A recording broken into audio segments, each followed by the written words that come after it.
Welcome to the RaceGuru Thunder Hour. I am your semi-co-host because we got the trio back this week. We are all here under one, well, not under one roof, but under one display here, talking NASCAR. We got Mark, the infamous DFS Marlin. You can find him on X at DFS_Marlin. And as always, the man, the myth, the legend, behind the curtain, in front of the curtain, you can find Sean Engel on X at SeanE247. Remember, that's the fun way to spell Sean, SeanE247 for all his stuff. And yes, you can find me on Twitter if you dare, tread lightly, at Fantasy Bosco on, I guess not Twitter, X, Twitter, whatever. I still call it Twitter. But I am your co-host for the night, Rich. I am a mess Maletto because I am a mess with football and racing. I am all over the place. That's why we got Sean and Mark holding on the fort, making sure we keep things streamlined and rocking and rolling. And we are here to talk more NASCAR.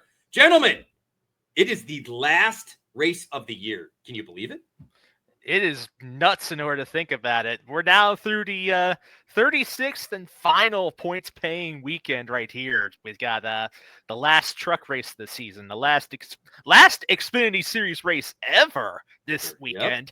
Yep. And we got the Cup Series wrapping it all up together, giving the very best of the best one last shot in order to make a real impact here. Yeah, it's pretty crazy. I feel like I was just watching Phoenix in March, so the fact that this season's wrapping up here, you know, hey, good riddance a little bit, right? This was kind of a show of a season, and I think there's a lot of we talked about it before we got on the show, but a lot of exciting things on the horizon here. So I'm excited for some new developments and how NASCAR is going to evolve here for the long term. But we got an exciting weekend and a lot of money up for grabs from a DFS perspective too. Oh, yeah, yes. That is for sure. Also, disclaimer, we may put out some language that may not be family friendly. You have been warned. Well, we probably should have done that right at the top, but too late for that now. Wait. In all fairness, Sean, if you see my name and my face and you don't automatically know the disclaimer, I don't know what to do. I don't know what to help you with because I have no filter. Mark is usually not the one that's breaking the ice on that. So, hey, I'm all for it. But, yes, it's championship week. We got to go out with a bang here. And hey, in all fairness to Mark, the season, you know, we were a good chunk of why we were a little slow getting on here tonight. We were talking the lawsuit. The lawsuit has been a show on itself. So, I mean, in all fairness, there has been a lot to talk about and discuss in that regard. And I'm with you, Mark. It does feel like it was just yesterday we were at Phoenix before, right? And I got to ask you guys, though, I was talking to someone. I think this might be the most competitive top-notch championship 4 we've had since the playoffs have existed. Would you guys agree, disagree? I'd say definitely since the 2010s for sure. Yeah. Definitely since the 2010s. The last real one I could think of that was kind of on this level, I'd say is maybe 2018. That was a really well-balanced championship 4 that year because that's when you had the so-called Big Three that year between Kyle Busch, Martin Truex Jr., and Kevin Harvick, all at the top of their game with Joey Logano going up against him. When Logano, well, he still was you could definitely argue that year he was at least the 4th best driver within that season. So, man, there you go. I saw a great video with Kyle Busch. He was on this radio show, and they were talking about his dealing with Marshawn Lynch and what a cool guy it was. And Kyle's like, man, I've met quite a few football players, and I haven't met one I didn't like. And the radio guy's like, you know, I've met quite a few NASCAR drivers, and I don't know if I've met one I haven't liked. He goes, who should I meet that I won't like? And Kyle Busch goes, Joey Logano. And then he starts laughing and goes, no. He goes, in all seriousness, though, you'll like Joey. He comes here in this seat. He's a completely different guy. So it's just funny to see Kyle because I've said that. When you hear about Joey off the track, I find myself really, truly liking him as a human being. But, man, when he talks about racing, when he's not in the booth, but he's involved, I just want to slap that guy into next week because I feel like he's just being a whiny little brat all the time and a hypocrite. But, you know, all the drivers get weird when those helmets go on. I mean, Ryan, how many people realize Ryan Blaney is a cussing neurological freak once the helmet goes on in that race car? You would never know that when you talk to him and see the interviews. But if you ever listen to his radio scanner, you would swear to God it was AJ Foyt and Jimmy Spencer had a baby. Oh yeah, definitely. If you remember when the radioactive programs used to always give the Radio Sweetheart Award of the Week. Usually they would typically give it towards one of the Bush brothers most weeks, but if that was still a thing, you could definitely say that Ryan Blaney would definitely be earning that a lot of times for sure. Dude, he's on the radio, man. There's no way getting around it. It's awesome. I don't mind it anyway. So, anyway. Well, should we talk about last week's events? We did have some fireworks post-race in one of the races. Oh, we do have some fireworks, but before we get into the fireworks, let's just remind the people one more time Good here. call. We are part of fantasyguru.com. They do a lot of very great content over there, including the NFL content. There's NFL packages, the guide, Hey, the articles, all still available. Ghost 20 gets you 20% off any of the packages. Ghost 20, GHOST 20. Yeah, good call out there, Rich. That's our special promo for Halloween season right there. So do hop on that code. That applies to all packages. If you like what you're listening to here, there's the MVP package, which gets you everything except for football and baseball. If you want the football stuff and this, there's a package for that. There's the all-in packages. And look, Jeff has said this on air. If you reach out at support@fantasyguru.com, tell them what you're looking for, tell them kind of what your budget is, tell them what you've done in the past, they will do the best to hook you up with the best plan for you. But if you're on the website and you're just looking to renew or considering or been, kind of dabbling, go to the website, click subscribe, top right corner. They'll give you on the right side as you're going through the thing in the cart, there's a little thing you can put a promo code in, goes 20, gets you 20% off. And check it out. I mean, Sean, is there a sport we don't cover? I don't believe there is. I believe we cover pretty much all the ones that definitely have some notoriety here. And this is the time. It's the sports equinox right now. So we got every sport happening. College basketball is coming up. And it's like, you just have a new season starting every single week. The money is this time of year. If you're playing DFS, even from a betting perspective, there's not as many limits for high stakes players. So this is the time. Now, NBA just tipped off this past week here. So did hockey. Hockey dropped the puck earlier this week, I believe. We got World Series right now, but baseball will be back before we know it. And Mark, correct me if I'm wrong. On all the football packages, you get all the football stuff, right? So, I mean, if you sign up for one of the football packages, that gets us your I don't know if it's XFL or UFL anymore since they merged, but you do stuff on that content, which not everybody does. We also have the bearded one in the crew over there doing college. We also got the pro stuff. I don't think we do Canadian football, but we may. We do. I should have. Jorge Puck does it, and he puts out an article every week. I need to ask Jorge. I was about to say, Jorge, talk about Canadian football. Shout out to Jorge Puck, too. Look, the guy knows that there's a reason we call him Jorge Puck. So he knows his hockey. So, check out the hockey package. Oh, look, I'm partial to the MVP package because I like our stuff. I'm biased. But I do like that it gets all the sports. Granted, football pays the bills. We're not dumb. Oh, yeah, definitely, for sure. But also, while you're at it, if you enjoy our content, be sure to like, subscribe, leave comments. Be sure to interact with us on social media platforms or through the Discord. We love to hear from you. Let us know how we're doing. And tell us if you're having fun with all this. Shout out to the NASCAR Discord peeps. OGB Snacks, Fuzzy, Kenobi. I'm missing two. G Money. Yeah, G Money. Yeah. G Money. And I'm missing someone. You guys are our core guys in the NASCAR Discord. We love you guys. Seriously. Props. Glad to see the winnings. Glad to see you back, OGB. I was a little worried about you, buddy. Fuzzy, we didn't forget about you, man. I know we haven't been posting a lot of early bets. That with football, I'm getting a little distracted. But you know what? Maybe I'll be a little more dedicated on my NASCAR bets this week. Sean, you love it when I go big time on some of these big time races. This would be considered a big time race, so maybe I need to step up a little bit here. The contests are there too. Yeah, this is the last big time that you're going to get for the year. So might as well go big or go home, right? Hey, of which I think we will highlight a bet later in the show that I'm pretty sure all of us are in on.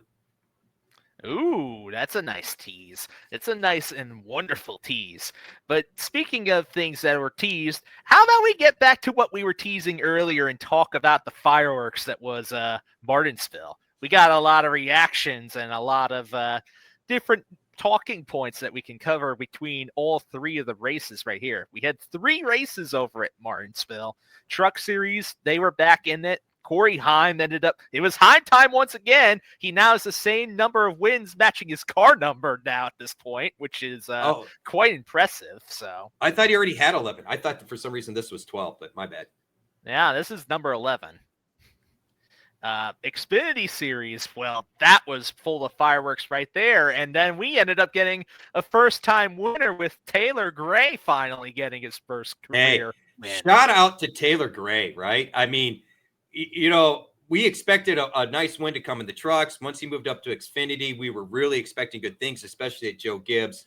And you know what? I'll give a hat tip to Sammy Smith, because the last time we came to Martinsville, there was the whole Gray Smith thing, and the booth talked about that. And instead, Smith ran him straight up clean, ran it well, and Gray did well. So I'm hoping those two guys can let bygones be bygones, because we're probably going to see these guys race against each other, not only in Xfinity or O'Reilly next year, but both of these gentlemen potentially could be moving up the Cup. There's a lot of young talent, so it's going to be tough to do.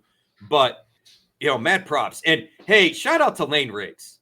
I don't know if you guys saw his post-race interview, but it was fun to hear him say, I don't like racing that way, but I have to race that way for my team.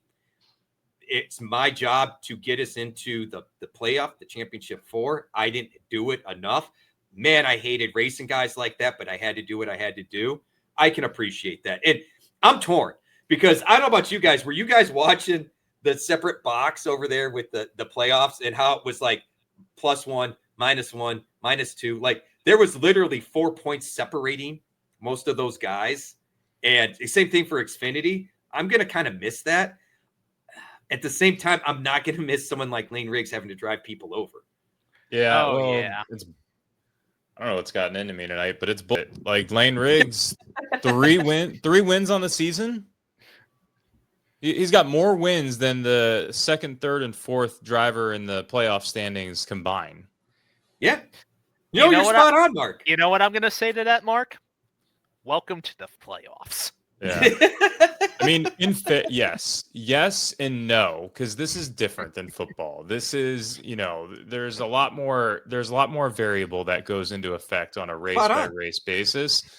And, Corey Heim he won like half the races this year, and there's a chance that he's not the champion. Like Here, I tell you what, Mark. Season points format, by the way, Heim would have locked the title up with about 2 races left to spare. And let's not forget that last year he was so dominant. Remember, he missed a race due to sickness, and he still had a full race lead. So Mark, I'm going to blow your mind here because I'm looking it up. So give me 1 second.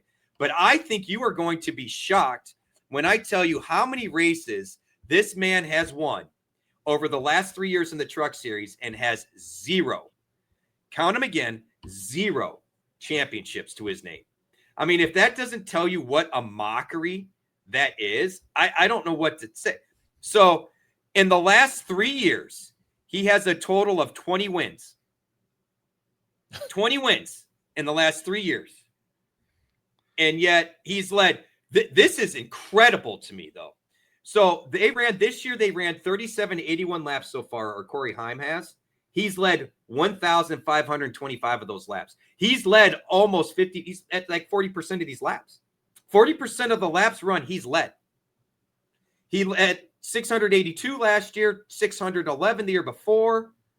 Had 6 wins last year, 14 top 5s, 18 top 10s. The year before, 3 wins. Yeah, at 20 years old, 3 wins, 12 top 5s, 19 top 10s, 4 poles, and this man does not have a full-time ride or a championship. So, Mark, bring on the attitude because I think you're spot on. I'm excited to see someone that, no offense to you, you've openly admitted we're never a big diehard fan. You've become a fan. I love how your fandom's grown. We get to see it grow. It's been amazing. But to see you get that passionate really shows me you're hooked. You are now a true NASCAR fan. You are hooked. And I can appreciate your take on it because it is crap, man. I mean, he has more wins in the field. Yes. And to your point, we've had a total of 24 races. He's won 11 of 24 freaking races.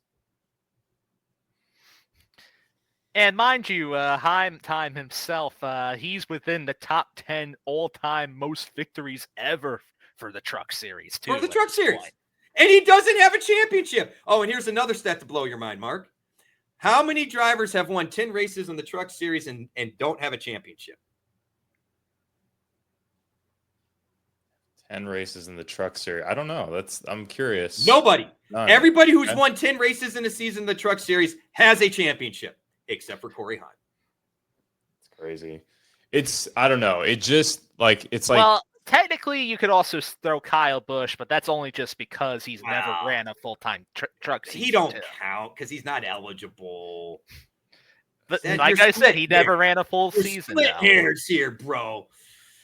Let me rephrase. How many full-time full-time there you go, have won 10 races in a season, but didn't win a championship? None. They all have. Corey Heim would be the first. And I hope he wins the championship because if he doesn't, part of me would love that he doesn't so we can all laugh at NASCAR for a stupid championship setup. But at the same time, if we want this dude to have a good ride, we should hope for a championship. My prediction is it's going to be Heim and Zilich are going to get screwed this weekend, and then Christopher Bell is going to win, Well, although NASCAR is probably going to find a way to not let Christopher Bell win on Sunday just because it would, he's going to have some sort of bit caution or penalty on speeding when he wasn't speeding. It's like... Nope.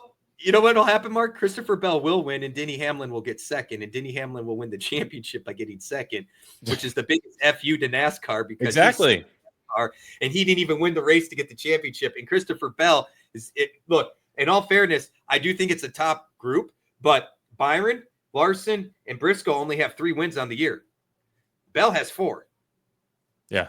So you could argue, remember this whole in your win, we want to encourage people to win. But your guy that won the second most, well, I guess technically SVG won the second most races with 5, but I don't count them because they were all road courses. So no offense, SVG, you don't count. But Bell won 4. So that would be interesting, Mark, to see Bell win Phoenix. I'm telling you, he's cursed. They're going to find a way.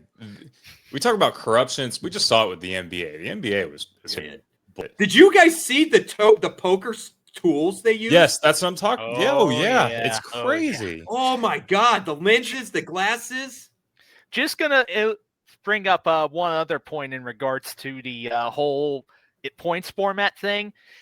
If we were under a full season points format, the only championship this weekend that would not have been locked up by this point was the Cup Series championship, and even then, the driver that would be able to lock it up wouldn't even have to do much in order to lock it up at this point.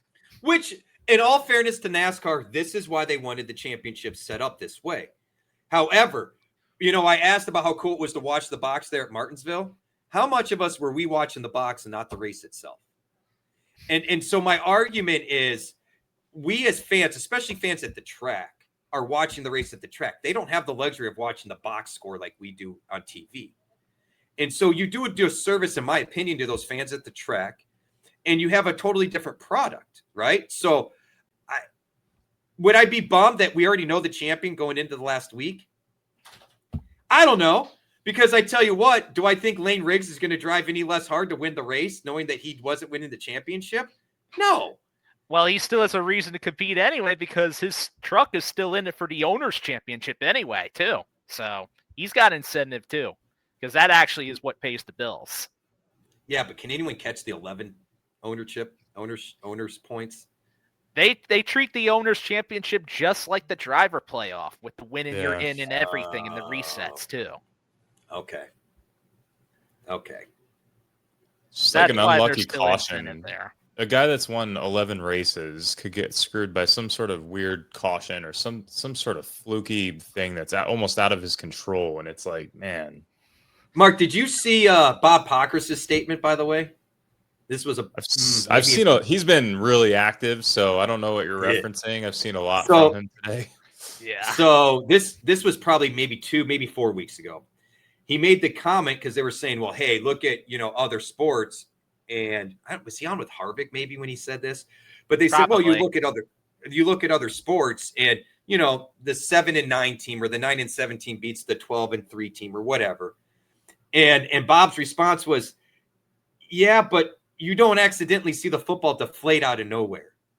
He goes, there is such a thing as racing luck where a guy cuts a tire goes down that you had no control over, or it's a bad set of tires, or it fell off the beat, things outside your control. Someone wrecked in front of you, had nowhere to go. He goes, that's not the case in stick and ball sports. So he goes, there is a thing to racing that makes racing unique that I don't think we're being honest about. I'm paraphrasing all this, but if you watch, I'm pretty sure it was with Harvick. If you go back and watch, it was really brilliant. The Happy Hour podcast. Yep. It was really brilliant the way he broke it down. Yeah, I mean, it would be like comparing it to like football, and a streaker goes on the field mid-play and tackles the quarterback, and everyone's just like, "Well, tackled, like, yeah, fourth down, whatever." That decided the game. Sorry, like, should have had better security in the stadium that day. Like that's kind of what it is. No, I like that analogy. I think that's fair. So, truck race. Any other thoughts there before we move on to the Xfinity fireworks? We didn't even really say much about the Cup race either, too. So no, Cup is after Xfinity. I'm just saying from trucks. We're going in order. Gotcha. Just as far as the Xfinity race is concerned, one other point to follow up on a comment you made earlier, Rich. You're wondering, if they're still going to be cool. Well, if you've listened to the post-race comments made by Taylor Gray particularly, nope, that's not happening. Well, I mean, and fine, he got the win. He gets the soapbox, but Sammy Smith wasn't a douchebag about it, and he could have definitely been much more of a douchebag about it. Oh, yeah. Sammy was like, I raced him clean. I was happy to do so. And basically, just paraphrasing here, he's like, I'm ready to move on because I'm over it. And then Taylor Gray's like, no, I still don't like him. Well, I tell you what, that's smart on Sammy Smith, because you know what? Fans remember that. And Taylor Gray, that's not going to bode well for you in the future. Just throwing that out there. You might be surprised how eating crow and taking the high road when you get an interview goes a long way. We like the passion. We like the honesty. But when dude's like, look, I'm letting it go. Bygones be bygones. And you win the race and turn around and go, F him. You're not he's like, you made the right decision to race me clean because I still have an ounce of respect to race people clean, but I still don't like you as a person to deal with. That's fair enough. Sam Mayer doesn't like Jeb Burton as a person. Yeah. We talked about this offline a little bit, and I get where you're coming from, Mark, and I don't necessarily disagree or think you're wrong, but I can't lie. When I've been in go-kart, and it's just go-karts, but it's the same kind of mentality. I mean, when I say go-karts, these are 70 mile an hour on dirt. We soup them up type thing, legit helmets, prize money stuff. I don't let go. So, and I think where Sam Mayer was coming from, his championship hopes were dashed. I think in his mind, he feels like Jeb Burton played into that somewhat. And who cares if he doesn't race next week? He's not in the playoff championship anyway. So he's going to make his stance known, and he's going to make life miserable for Jeb by damaging his car and telling Jeb and his teammates, go fix your freaking car because you drive like an idiot. Yeah, but it's like, I don't know. I feel like it's more than just them, right? That you have teams involved. This impacts other people. This impacts costs per se. No, you're spot on. You're spot on.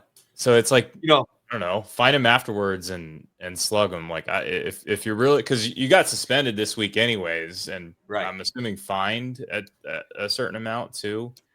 I believe it was just the suspension, and I don't think he actually got fined this time. Although they've absolutely could, Mark. Your point is valid in that regard, and I think your point on the team is valid. Let's say I'm your driver and you're the mechanic. How pissed off are you if I wreck the car? You have to go fix it. I'm not the guy to fix it. That's why Jordan Anderson himself confronted Mayer directly right after the race happened right there and was basically being like, what the heck are you doing? And Mayer even said, I feel bad for Jordan. I like Jordan. He works his butt off. He's done everything he can. And I feel bad I tore up his race car, but Jeb needed to hear it. I mean, that's I get kind of where Sam is coming from, because I do agree, Jeb, that was not the play. I understand you're trying to race for a job and you got to do everything you can, but you were being involved in implicating the playoff picture as a very much not in the playoff guy. And look, that is a track notorious for tempers. Like, this isn't anything new. I mean, the Sammy Smith Taylor Gray thing happened just this spring. So the temper's getting fired up and all that. This is nothing new. We saw Jesse Love and Nick Sanchez get into it. Where was that at? A few weeks ago, too. I just feel like, this keeps happening now at some of these, either Xfinity and trucks. Mainly Xfinity. I don't know why it's Xfinity, but it seems like it's the most intense in that series right now. And it also was not the first time that Sam Mayer directly got into it with another driver at Martinsville either. Let's not forget a few years ago. And it's not the first time he's had issues with Jeb either. Sam rubs people the wrong way at multiple times. I mean, this is nothing new. I mean, I remember when I was saying, hey, a win's coming, and people are like, he drives over his skis. He's such a jerk, blah, blah, blah. He's a little brash. He's a little rough around the edges. This is nothing new. I think you're onto something, though, there, Mark. I think for trucks, it's one, let's be honest, it's Corey Heim and the rest of the field. And then you got guys like Lane Riggs, who comes from a racing family. Scott Riggs raced Cup for a very short term. He's not going to race that kind of way, right? And these guys are kind of like, man, this is my first time in big series, and I need to mind my P's and Q's so I can get the next level. Then at the next level, it's more of, I'm fighting for everything I can to get the Cup, and I'm not going to let anybody stand in my way. And so I think that it's a little more parity. We have more teams that seem to be competitive, and all of them are wanting to be at the Cup level. So I think there's like this whole drive. Meanwhile, the Cup guys, at that point, and we still saw it with Austin Dillon, right? But that was during the race. And we've seen it after race 2. We've seen guys in the pits play bumper cars and all this. But at that level, one, getting called to the trailer goes, that seems to make a little bit more noise. 2, sponsorship. They all know how much money drives what they do. And so they just tend, it's like everything else. You grow up and mature and realize, I'm here now. Do I really want to do anything to jeopardize me being here? Where, like I said, what did Sam Mayer have to lose? He's got a ride for next year. Nobody's putting him in a Cup car. He's not racing for a championship on Sunday, which was his ultimate goal.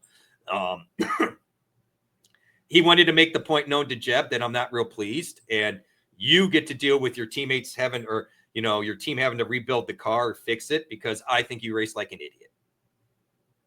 But look, he's not going to get any love from Jordan Anderson, and Sam will learn long term that's not going to be the best coach. No. And if anything, really, you even go back and when you look towards what Jeb was doing on track, it's not that much different from what a driver usually does in Martinsville anyway, just bump and run. That's really it. I was gonna say, in all fairness, we've seen Tony Stewart punt dinger. We've seen all these guys at the Cup level do it. What became atrocious was it was after the flag dropped. If Mayer had just punted him like a little rougher than bump and run to get around him, it's not a big deal.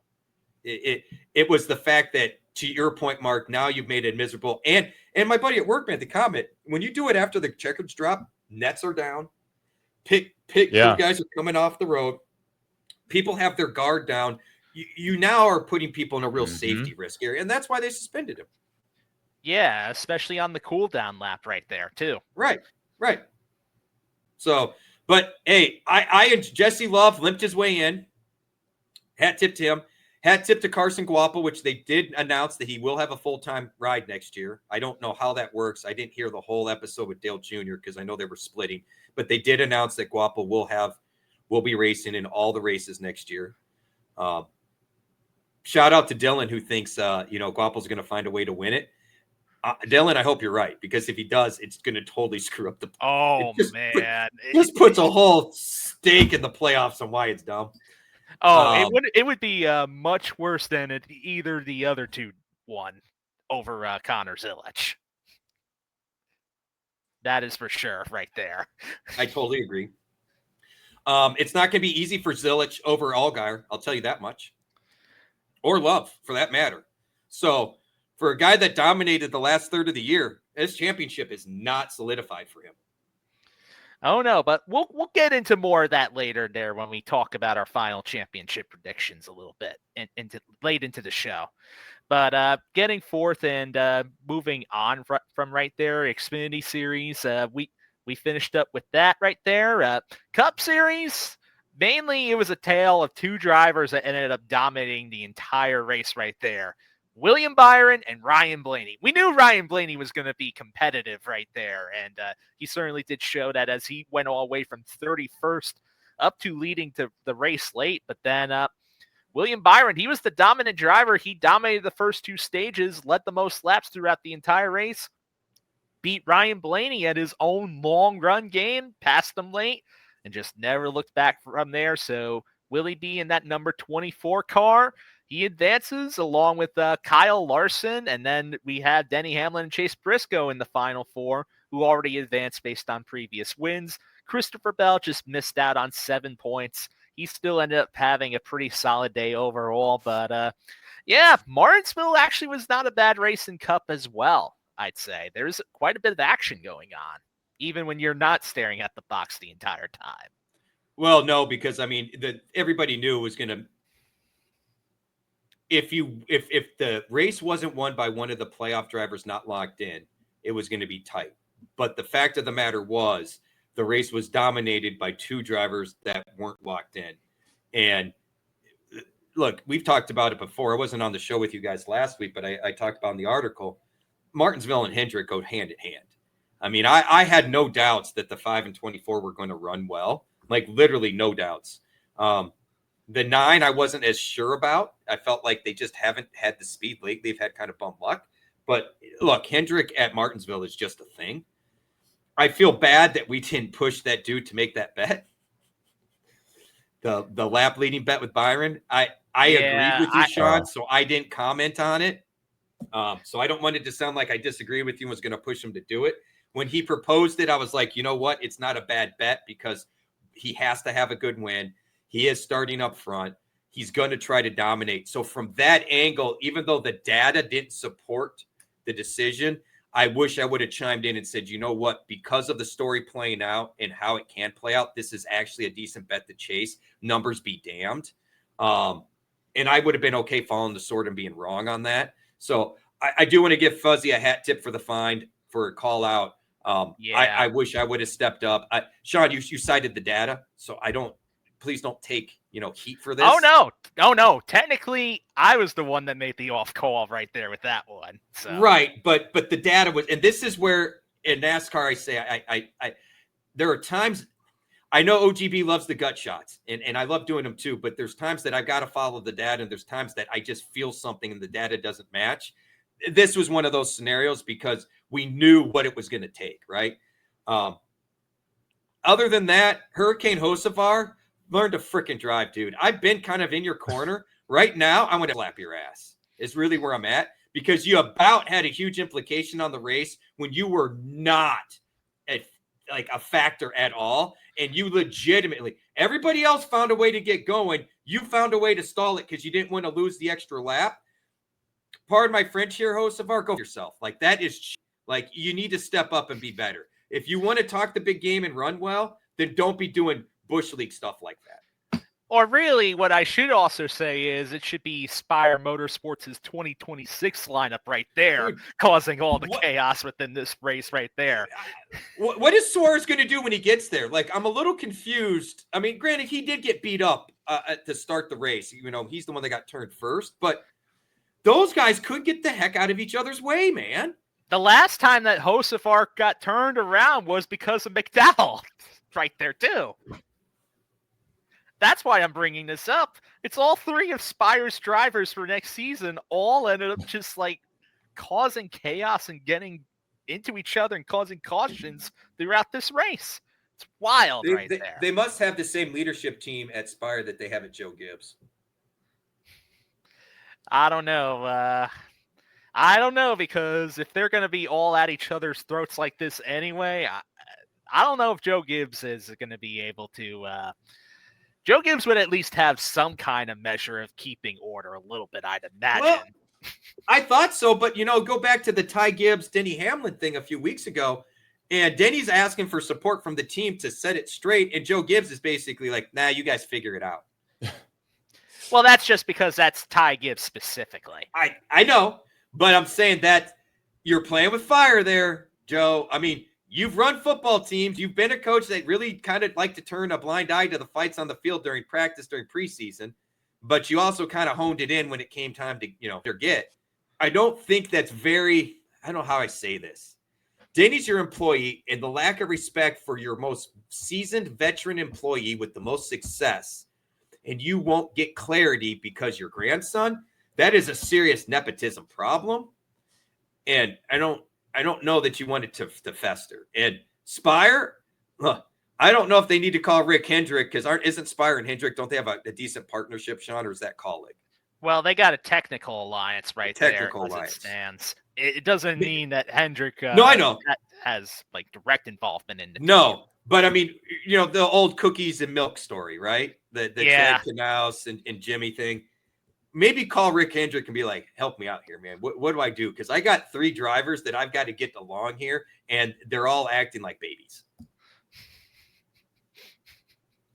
Oh, yeah, that is totally the truth right there. We did get some interesting finishers, though, otherwise as well within the top 10 this week in Cup.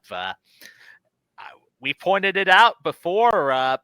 The guy that I've called out the most this year, Ryan Preece, ended up having another strong day at Martinsville. Oh, that was very much to be expected right there, finishing 6th. But how about Josh Berry finishing 10th? And then the Todd father finishing in 9th place right there. Shout out to the Todd father. Now, he did get lucky with that caution, which again, just perfect example, Mark. Perfect example of what you're talking about, okay? We go to Phoenix next weekend. You can't pit without going a lap down. So let's say you're leading the race and the guy that's chasing you in 3rd short pits. You know what I'm talking about like that, right? When we talk about short pitting. Yeah. So the guy short pits. Sorry, I'm not trying to be insulting. Sometimes I use terms that people are like, I don't know what you're talking about. So dude, short pits. Yeah. So you're the leader. You're the crew chief of the leader of the race. What are you going to do, Mark? You're going to send your driver in sooner than later, right? Because the guy that short pit is going to start catching up with the faster tires, and you're going to want to get tires and start going. So you come into pit. And then Hurricane Hocevar decides to be a numbnuts and dumps it. And now the caution comes out, and you are now caught 2 laps down. You could get one of them back because you'll get the wave around, presumably that everybody else pits, which if they don't, you're screwed. But let's presume they all pit. So you get 1 lap back, but now you're a lap down. For what?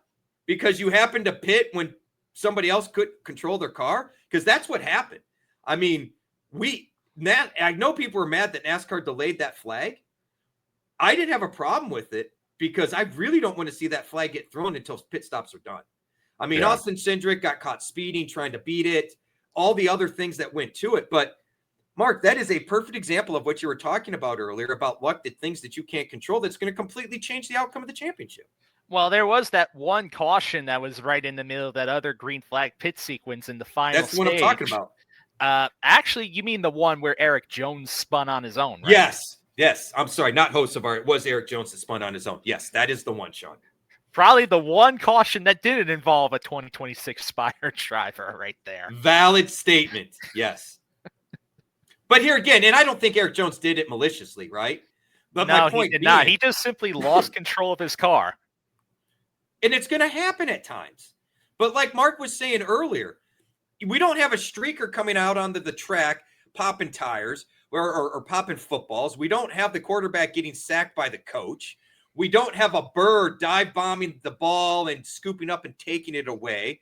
I mean, these are some extreme examples, but Dale Sr. lost Daytona 500 by hitting a bird. Yeah. I mean, that's one of the weirdest stories out there, So, Mark, you have every reason, in my opinion, to be fired up and pissed about it. And I think we got a great example of it. And, at Daytona, Talladega, that's not as big of a deal because you can pit without getting lapped. Indy, Pocono. But all these other places, it's massive. I think the exciting thing is that it's going to change. So that's the, it's nice to hear. Hopefully it changes. It sounds like, given how the news is playing out and everything that we're seeing online and stuff, there's no way it doesn't. So that's the exciting thing. But man, this could be really, NASCAR could have a lot of egg on their face after this weekend. There's a lot of setups in each freaking race, man, that just, they could just look bad day after day after day. Like, it can happen all 3 races. Welcome to NASCAR. Well, you could have a merry off season and a happy Christmas, as Chase Elliott said that one time. That's what NASCAR is going to have. And I forgot about that. Was such a great line. Why did he say that? I'm trying to remember the story behind that. I'm pretty sure that was. I want to say that that was the year that him and Hamlin got into it, and then Elliott basically just gave him no room and ended Hamlin's day, and he didn't make it to the playoffs or something like that. Or was it? Oh, Or was it the Harvick year? Bro, I think it was Harvick because of the whole happy. Yeah, it was. Yeah, it was the Harvick year. Oh, that was funny. That was Happy Christmas and Merry New Year. I forgot about that. A merry off-season and a happy Christmas. That's right. There you go, NASCAR. Your gift is going to be several eggs. And the only quote I think I love more than one of those. There's a couple of them, but for me, the whole Tony Stewart, Steve Burns interaction of "Thank you, no, thank you." Do you remember that one? Oh, that's a classic one. That was when he was angry about Logano blocking him in Auto Club. Yes. And Steve was like, "Thank you." No, thank you. It was just, I miss Steve Burns, man. Damn. Just to put a bow on the racing action right here, just going to recap the DFS and betting calls made on this show last week. It was a solo show by yours truly right there. So that was fun in order to rattle off the numbers and drivers. But I did successfully call good DFS days for Ryan Blaney finishing second, Chase Elliott in third, Ryan Preece finishing sixth, Todd Gilliland finishing ninth, and even Shane Van Gisbergen ended up with a top 15 finish once again, finishing in the 14th position right there. 4 drivers that I mentioned in my DraftKings Core 4 because I separated the Core 4s last week. All 4 of the DraftKings Core 4 drivers finished in the top 10. That was Blaney, Preece, Gilliland, and Elliott. And then 2 bets that I called out last week, 2 top 10 bets of Ryan Preece and Todd Gilliland. Preece at plus 300 and Gilliland at plus 600 both ended up hitting last week right there too. Man, Preece has been like an ATM this year for you. Just been printing money all year long. Well, do you see OGB's freaking windfalls this past week? Yeah, OGB, man. He's also been printing out money like an ATM this year. Didn't he bet like a total of $20 or $30 and win like $1,500? What? Yeah, he had a 4-pick parlay at plus 67.22. Put $20 on it. It won 4 digits worth of cash. Yeah, like $1,500. Let me pull it up here. And then I was just looking at it. Oh, were you? Yep. Yeah, and then the other one was a $10 bet that paid like $300 or something. Like close to 700, actually. Is that what it was? Yep. Yeah. So dude bet like $30 and ended up with like, I don't know, $1,700 in winnings. Just about like $2K in winnings. Yeah. So that's a good weekend. Bravo, bro. Bravo. Like hat tip, bravo. And I don't know if it was all Sean's picks, so hat tip it to Sean because I know they weren't mine. So standing ovation over here, guys. Well done. All right. Now that we got our little congratulations out of the way, let's quickly go through some news for the week here. We touched on this a little bit earlier to start off, but it's time for the NASCAR penalty report, which is dominated by one big headline being Sam Mayer is officially suspended from this week's Xfinity race at Phoenix due to his actions after the race at Martinsville. So Sam Mayer, he's not going to be racing anymore for this season. Instead, what's going to happen is we got Ryan Sieg filling in for Sam Mayer in the number 41 Ford. And then Sieg's old car, the number 39, is being filled in by his brother Kyle Sieg. And then this was made official that Kyle Sieg's ride, the number 28 at RSS Racing, is being filled in by Nick Lights. First reactions, fellas. Yay, Ryan Sieg. I am really excited to see him in his 400th career start, driving probably the best equipment he's ever driven. Sean pointed this out. This is the same car that won this race last year. If I really remember correctly, Sam Mayer ran well this spring in this car as well. Look, I'm excited. We put bets in, guys. We did.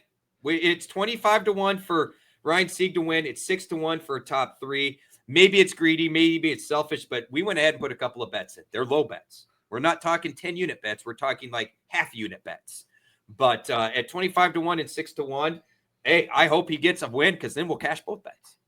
Yeah, it'd be a great storyline because Sieg's never won a NASCAR event in his whole career so far, too. I'm curious where he qualifies because the ownership from a DFS perspective is probably going to be through the roof, I would imagine. Like, oh, sure. 8,300. Sam Mayer is a driver that's what normally, I don't know, probably 9K. Around 10K, 9,500. Yep. Okay. Yep. So probably getting a pretty nice discount on a driver and better equipment who's performed at pretty much the price point that it has performed at the price point that he's listed at. That's why he's listed there. So pricing came out for the news. So exactly. So it's, I mean, I wouldn't be surprised. This is probably just going to be a free square. We're playing with the smaller lineup basically, because you're probably, I would imagine 80 to 90% ownership. The only people that aren't going to own them are people that are like newbies or not paying attention or don't know what's going on. Or they just want to be contrarian and fade it and be on the other side of the coin if something were to happen. Yeah. Yeah. So I just ended up checking DraftKings right now. They do have Sieg priced at 8,300 this week. So that's his normal price range. That's what Mark was saying. Yeah, because he checked that the pricing had already come out, and that's even priced up. I mean, it is priced up for Sieg. I was say because we were using Sieg back in the spring at 7,200, 7,500, and he's kind of consistently been that top 10 area. He's had some good qualifying runs, some good finishes, but I mean, 8,300 seems a little high. I'd have to go back. Do you know, Sean, is that the highest he's been this year?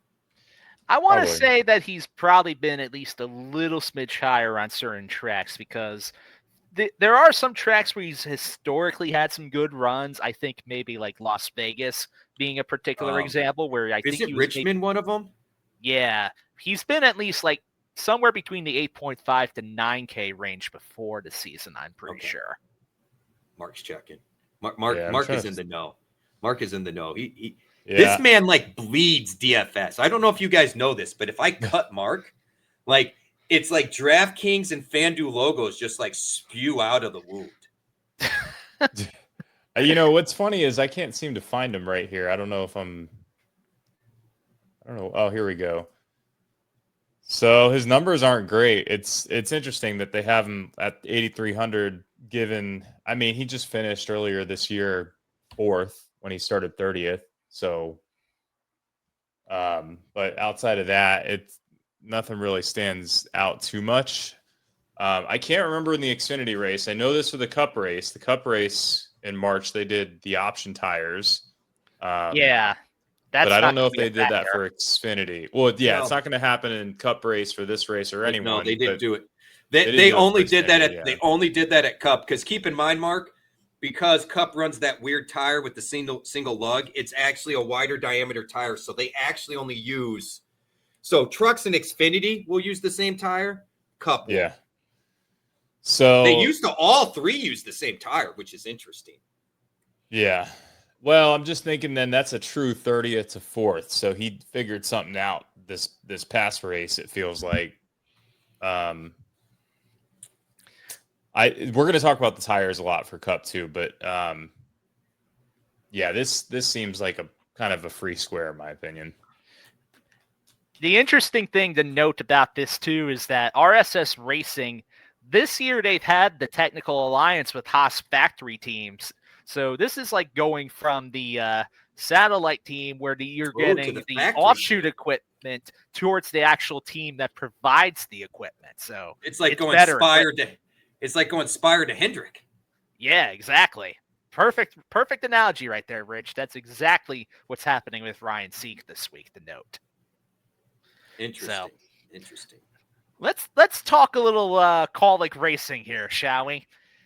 We got two headlines. What Kaulig racing? We got technically, what Kaulig racing is kind of what applies to this first headline here because they're pausing their Xfinity/O'Reilly Series program for 2026. So, Kaulig racing in the O'Reilly Series next year. What Kaulig racing? It's not happening. So, yeah, their entire team is not going to be a thing anymore in the Xfinity Series / O'Reilly Series. Still getting used to saying that, but yeah. So that means that basically their drivers are not going to be at that level, or they're going to be with different teams. Instead, Kaulig's just going to be focusing on trucks and cup only for next season, which is interesting. Feels like a step back to take 2 steps forward. I think you hit the nail on the head, Mark. And this, Yep. Sean alluded to this with the whole Dodge Ram thing. We've seen this before, whether it be Wood Brothers taking a year off, whether it be Wood Brothers scaling back the part-time races. At one point we thought the 21 car might no longer be on the track and cup. And here we are, they've made the playoffs the last couple, or well, this year at least. Josh Berry's definitely rejuvenated them. But I mean, since Trevor Bayne came back with them at Daytona years and years ago. But I mean, before that, we thought they were going away. And it's interesting because they did the whole buying of all the cars and parts when we were hearing they weren't going to do anything. And so it's all kind of painting the picture of, I think that's exactly what it is. They're going to take 1 step back, Mark, and the goal is to actually probably take 2 or 3 steps forward, right? So I think they want to focus on the new Dodge truck program is my guess. They've got to make sure there's success there. They've got some young talent. So let's focus all our resources there. Because Kaulig mentioned earlier this year, as they expanded and grew, it actually became a problem on the labor side of having the right staff and good enough staff and finding the people, because now you added these cars, which you need to add all the other staff to go with it. And we see this with RFK, right?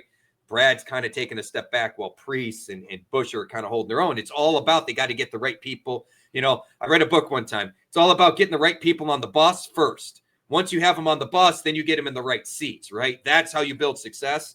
So they're kind of doing that. I honestly think this is kind of a smart way to do it, Sean. Money drives everything. And this is a good way to basically, that Ram factory team is going to be on par from a financial standpoint of Tricon now. Oh, yeah. Ram themselves are heavily investing into Kaulig with this move right here, too. And it's not like Kaulig themselves said that they're going away from this series completely. Right. It's a pause. They're just pausing it.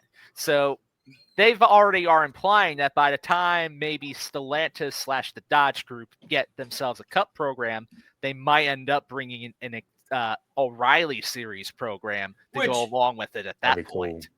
And I already think that maybe there's a little more overlap with the trucks and the cup car anyway. The way this current cup car is designed, it does not overlap with the Xfinity car at all. I mean, we hear that from drivers.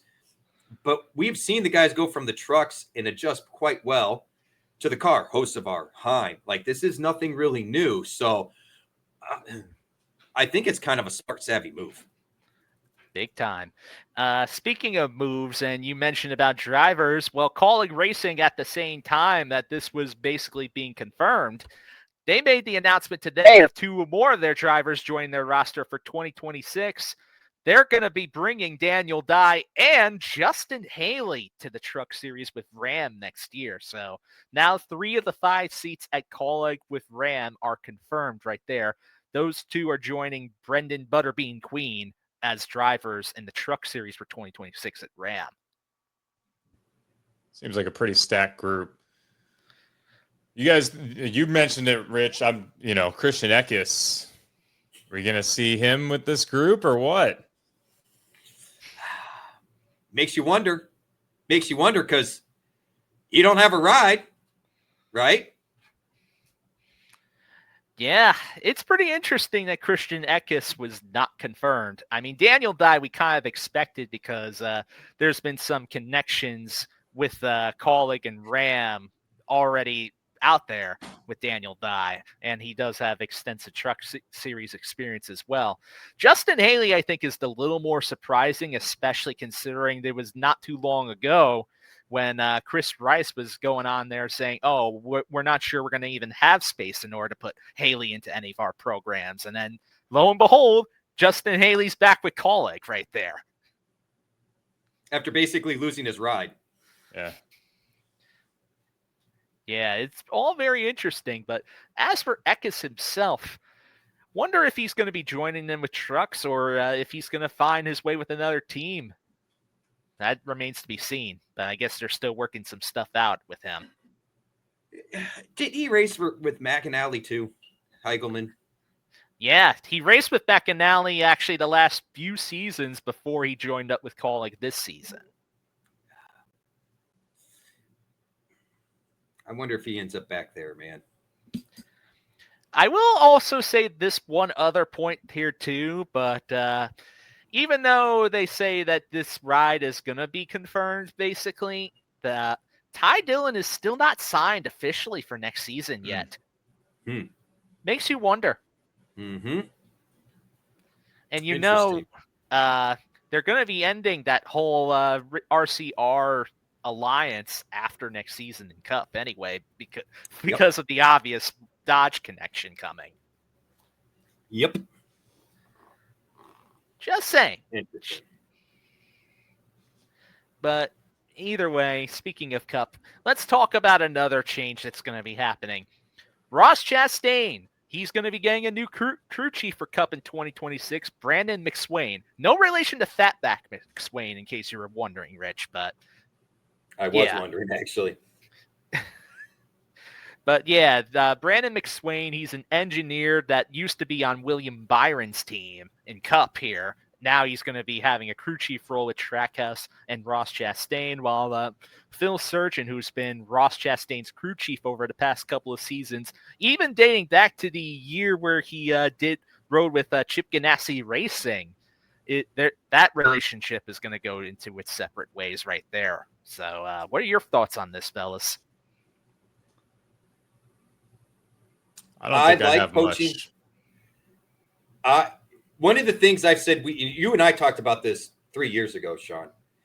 I want to do a better job of tracking engineers and where they go, because I feel like we oftentimes focus on the crew chiefs and we don't necessarily focus on the car chief, the car engineer, some of the engineers back at the shop. And we don't know, like, all of a sudden, why is the 24 not as fast as it used to be? Well, the car chief left, and he's now a crew chief. Why did the one all of a sudden get faster this year? Well, they took some talent from a top 10, top 5 team at Hendrick and brought him over to here at Trackhouse. So it's interesting to me because it's only recently that we start seeing these crew chiefs and these kind of, I don't want to say back-end engineers, but the engineers that we don't always hear about, that we know sometimes are at the track. They have different titles depending on the organization. I am curious to see how this works because I think it's going to work. And I'm a fan. You know, whenever you hear about teams like Hendrick or Joe Gibbs, when they're at their peak, losing staff, there's a reason, right? Like, these other teams don't just poach random people. The garage is a pretty close-knit group, right? Like, we may say that Denny Hamlin hates so-and-so, but the likelihood that Denny Hamlin's pit crew guys hang out with so-and-so's pit crew guys is pretty high. Like, it's not a big group of people. Yes, we talked about Hendrick's got 400 employees. They're not all in Cup. They're not all – some of them are on the government contracts, right? So the guys that are constantly at the tracks all the time, there's only 10 to 12 on all these teams. So you got – a total of 300 people. But if you think about, imagine going to high school with 300 people in your school. It's a pretty small freaking school, right? You're going to know everybody. You're going to know who you want to be around, who you don't want to be around. So this won't maybe not move the needle for people, but I'm interested. I mean, sign me up. My thought is, how much do we see a decline in the 24 and how much do we see an incline or increase in the 1? That's kind of what my thought is. And I tell you what, if this works, guys, you're going to see more and more car chiefs get signed away from team to team. He also, notably, this guy was an engineer back in the Xfinity Series for the 1 year where William Byron drove in the Xfinity Series and won his only championship there, too. Again, see that now there are other people a part of that team. I know this, but I'm telling you, Justin Marks is no dummy. If he felt like McSwain was an integral part of all those organizations at their times of success, and I'm thinking he does, this is how these guys get poached. And we saw that I can't remember who it was 2 years ago that went to Gibbs from, I think it was Hendrick, right? And Hendrick hired a couple people after they had their lull. Like these are the moves that honestly we need to pay more attention to, in my opinion.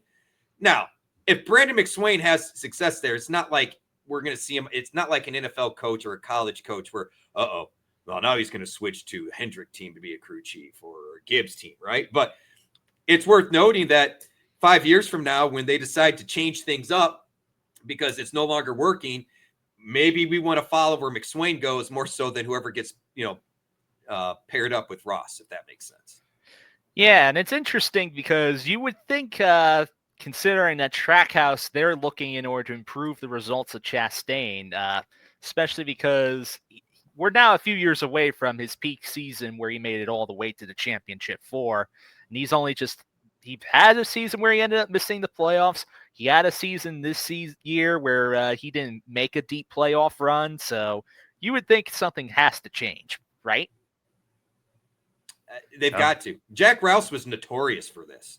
You probably aren't aware of this, Mark, but Jack Roush would straight up just swap around crew chiefs and drivers because he felt like after 3 to 4 years it got stale. In fact, I could argue that he took away some championship opportunities from Matt Kenseth by taking away Robbie Reiser when they were at peak form because he felt we just needed to shake it up. Oh, yeah, definitely by that time. That is for sure. All right. There's a whole lot of other news headlines that have been happening over the last day or so, mainly a lot of drivers getting confirmed for their 2026 plans and all that. But there's so much that's been out there and happening that realistically we'd have to expand the show into basically 2.5 to 3 hours long to cover them all in the proper detail. Let's put it this way. All the big name drivers that you're worried about, we know about. Suarez has got to ride at Spire. The rest of the big names are still where they're going to be. I don't consider Ty Dillon a big name, to your point, Sean. I mean, he's a name, and I'm not saying he's not worth mentioning, but a lot of stuff get worked out. The biggest news was obviously the lawsuit stuff. We could give you some updates, but the bottom line is this. NASCAR is scrambling. They are hustling to get a deal done by the end of this week. I don't know if it'll happen. The judge has made some rulings that definitely makes it seem like NASCAR is an uphill battle. There's going to be a lot more to come out. The next court date is December 1. That's when we'll really get a taste of everything. But as of now, the official charter agreements are released that people can go out there and look if you want to look. A highlight for you. Everybody who has a charter gets $141,000 per event they enter. So yeah, that's about it. I do expect NASCAR to be eating some crow when all this is said and done. My prediction, we're going to have permanent charters. I think Sean alluded to this before the show. Sean, if you want to fill in that you think we're going to see an expansion of the charters and basically we're going to get back to it with open options, 3 open spots. We're going to get back to 43 car fields. Yeah, that is something that is potentially being discussed as it is as a point between settlement talks and what the teams are going to be looking for right there. Just a potential point. So that's all I think. I think that's all we really need to cover on that stuff, unless you got something else to add, Mark and Sean. I think we're good on that. Most of the other headlines that I had put on here in case we had time today was mostly just re-signings, like Zane Smith for F Front Row, Jesse Love for RCR in 2026, and Lane Riggs, Carson Kvapil, which you kind of hinted at earlier there too, Rich. Ryan Ellis not returning to DGM next year. Things like that right there. So a little bit of rapid fire, but that's what we're going to be, that's worth mentioning as it is too. So there you go. Let's actually get around and talk Phoenix Championship Weekend, fellas. Last weekend of the season, we got the 1 mile track in the desert at Phoenix Raceway. All 3 series, it's their last race of the year. Championship gets decided between all 3 series here. For Cup, short track rules packages in effect. The tire set being used for this week's race is very eerily similar towards the race in New Hampshire in the Cup Series. That race was dominated practically by Team Penske, with Joey Logano and Ryan Blaney basically leading the majority of the laps right there too. So something to keep in mind. But Penske's not fighting for the title this week. So the most they do is just place. Yeah. And in case you were wondering, that was just Rich shouting out his PlayStation Network name right there. So you're welcome. But look, I hate to be but I love the fact that Penske's not in it because they have not been consistently good at all the tracks. Bell has, okay? Joe Gibbs has. Hendrick has for the most part. All different styles. Penske hasn't. And they have absolutely dominated Phoenix the last 3 years. So will I be shocked if a Penske car wins? Nope. But I love the fact that it's not going to mean that they get the championship. If that makes me but I don't like the fact of it really being one race and they have figured out Phoenix. Because look, imagine, Sean, if they had this system at the peak of Kevin Harvick's career. How many championships does Kevin Harvick have then? We might be talking Harvick breaking a long-standing record at that point. I mean, because at one point, Harvick dominated. Sean, you probably know these numbers off the top of your head. Mark, I don't know if you noticed, but Harvick dominated Phoenix to such a degree, he led more laps than others had actually run laps. over a 10 race period. He had what did he win? 7 out of 10 or something like that, Sean? It was something so astronomical. I just gave up. So Harvick's stats at Phoenix right here: 42 races, 9 victories, 20 top 5 finishes, 31 top 10 finishes, 1,722 laps led with an average finish of 8.5 right there, and even includes a crazy streak of 21 consecutive races with a top 10 finish. So that right there is a NASCAR record, I believe, too. Yeah, I would say he was breaking all sorts of records. And so my point being is, what fun is that? I mean, like I said, props to Penske for building cars and focusing on that, knowing if you got to the championship, that's what it was going to take, which is very Roger Penske-esque. But as a fan perspective, and I like Ryan Blaney.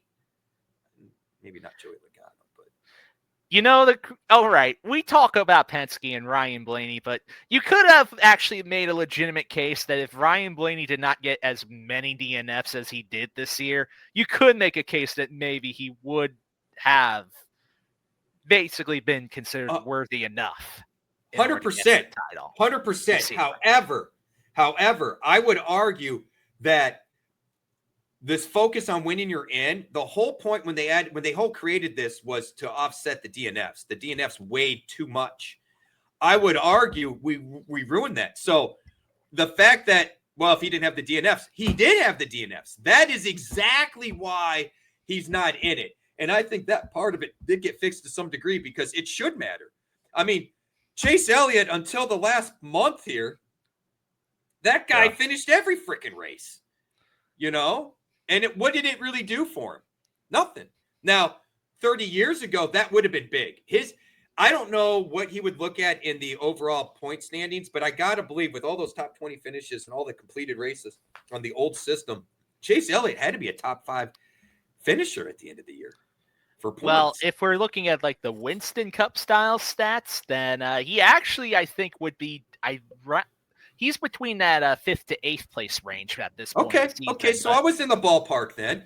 That's what I'm saying. And honestly, he was an afterthought. He would have had to win. He was such an afterthought this weekend. And so was Blaney. But Blaney's DNFs that put him in harm's way. But yeah, you're right. If Blaney doesn't get the 2 DNFs over the last 3 races, he's in. I mean, that's second place 8 over finish. the course of the entire season, though. That's a lot. Yeah, that's a lot. And you could say that at least about maybe 75% of those was not technically his fault because it was other wrecks he happened to get involved with. And that's fair, but that's racing, right? Yep. Just unlucky circumstances. Sometimes you got to be lucky. Racing luck is a thing. Ask Jimmy Johnson where he stuck that golden horseshoe. But I'll say, I mean, for this weekend, I think one thing that really stuck out to me, I think a lot of players are going to forget that option tire was a thing back in the spring. That had a pretty big impact on the race because you could put those on and just be contrarian to the field and jump the field very quickly, and there's a lot more movement. I feel like there's also going to be, I think there was like 30 lead cars that finish, or 30 cars that finished on the lead lap in the spring, but only 20, I want to say, in the last November race. So you're probably going to have a difference in the number of cars on the lead lap because there's going to be less cautions, I would imagine. Although, knock on wood, who knows what will happen with that. But well, to your point, though, didn't both Ross Chastain and Daniel Suarez like run the option tire earlier in the race and come from the very back to get like in the top 10, top 15 and basically held there the rest of the race? Wasn't that part of that strategy? I feel like Suarez put the tires on early and jumped the field. Yeah, he did do that at one point, but he ended up falling back late in the race. He finished the March race about 4 laps down. Oh, okay. There was someone who really, I know Paris might have been able to do it or did something like that. Yeah, he did do so right there. You are correct about that, Mark. And there was someone else I feel like too. Maybe I feel like there was 2 drivers that did it. And I feel like it was a Ford driver. I can't remember, but either way, was it Joey, was it? Joey ended up doing that during the second stage because he ended up having a big setback in the first stage and then was just using the option tire to recover track position, but then pit stops did not go his way and he faded back. Okay. Was it Blaney?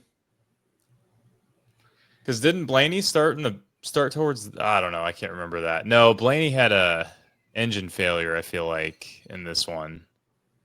I can't remember. But it's so long ago. Look, guys, It's so long ago. The option tire angle is spot on, though, because if people are going to be lazy, that's not fair to say it that way. If people are just going to go back and look at the last race or the last 3 races and see, this past spring, it's going to be misleading to your point, Mark, because we aren't going to have that option tire at all. It's not even in play. So I don't. Okay, let me ask you guys this. Do we even look at the spring race for data? Is it worthwhile to just do you? Okay. I don't think you could throw it out, but because I don't think, I think the data is still worth it. But I think you do have to take it with a grain of salt, and you just have to look at how the race is going to play out, and it's probably going to play out more like the November race than the March, I would imagine. So, and another element to I guess kind of consider is who we're going after. Well, I think those drivers that start in the 30s might be a little bit riskier depending on the price point because they could get stuck on a lap down the whole race.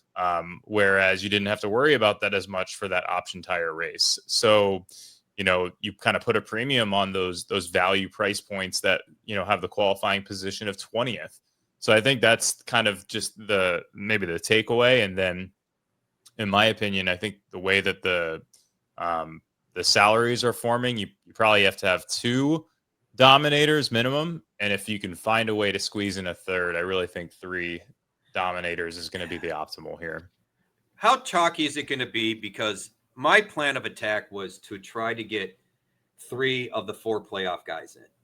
Yeah, I was going to say that we see this every single year that the playoff drivers in the championship race are the drivers that you're going to want to have in your DFS lineup. I mean, no question about it. We have seen it where they were literally 1, 2, 3, 4 on the track, or 1, 2, 5, 6, or all 4 in the top 10. I mean, ever since we've gone to this format, at least 2 to 3 at a minimum. I mean, I think of at least 3 because Ryan Newman had that struggle the one year. That's always the one that sticks out to me. But there's always at least 2 or 3 that are head and shoulders. I mean, when I say head and shoulders, like it is very clear. I mean, talk about dominators, Mark. I swear, I don't have it in front of me. We'd have to go look, but I swear the championship playoff guys have got to have led a pile of laps at Phoenix the last 4 years. Like it's just, I mean, going back to Miami Homestead, I remember watching the championship 4, just they were on their own plane. Like it was almost like the team said, all right, we can buy better stuff. So all the money's going to the guys in the championship 4. The rest of you guys, well, you're just going to play tiddlywinks with your car and don't get in their way. I mean, that's really what it's kind of come out. The interesting part of this is the pricing. Like, these guys are really priced up now. Denny Hamlin is 12,500. Kyle Larson's 11,500. William Byron, I think, is 11K, and then Chase Briscoe is 10,000. Or William Byron is 10,500, and then Briscoe is 10,200. Or I might be getting those mixed up. Yeah, you are. It's Hamlin's 12K, Larson's 11.5, Byron's 11K, and then Briscoe's 10.5K on DK. So, like, I personally, I think it would be hard to fit. Yeah, like, I think it would be hard to fit more than 2 playoff drivers, but I think you could find 3 dominators, if that makes sense. And what do you think, Mark? I mean, how chalky? Because there's 4 playoff drivers and the prices are so high, how chalky are we going to be looking at even trying to use 2? I mean, are we playing with fire, or are we just going to have to suck it up and realize that we're going to have to use 2 of the 4 playoff drivers and hope we get the 2 of the 4 right? That, I think what you just said is, I think you have to probably be in the mindset of 2 of the 4 playoff drivers and making sure you get the 2 correct ones. And quite honestly, yeah, they're all going to be chalk, but that's the chalk to probably ride here. Okay.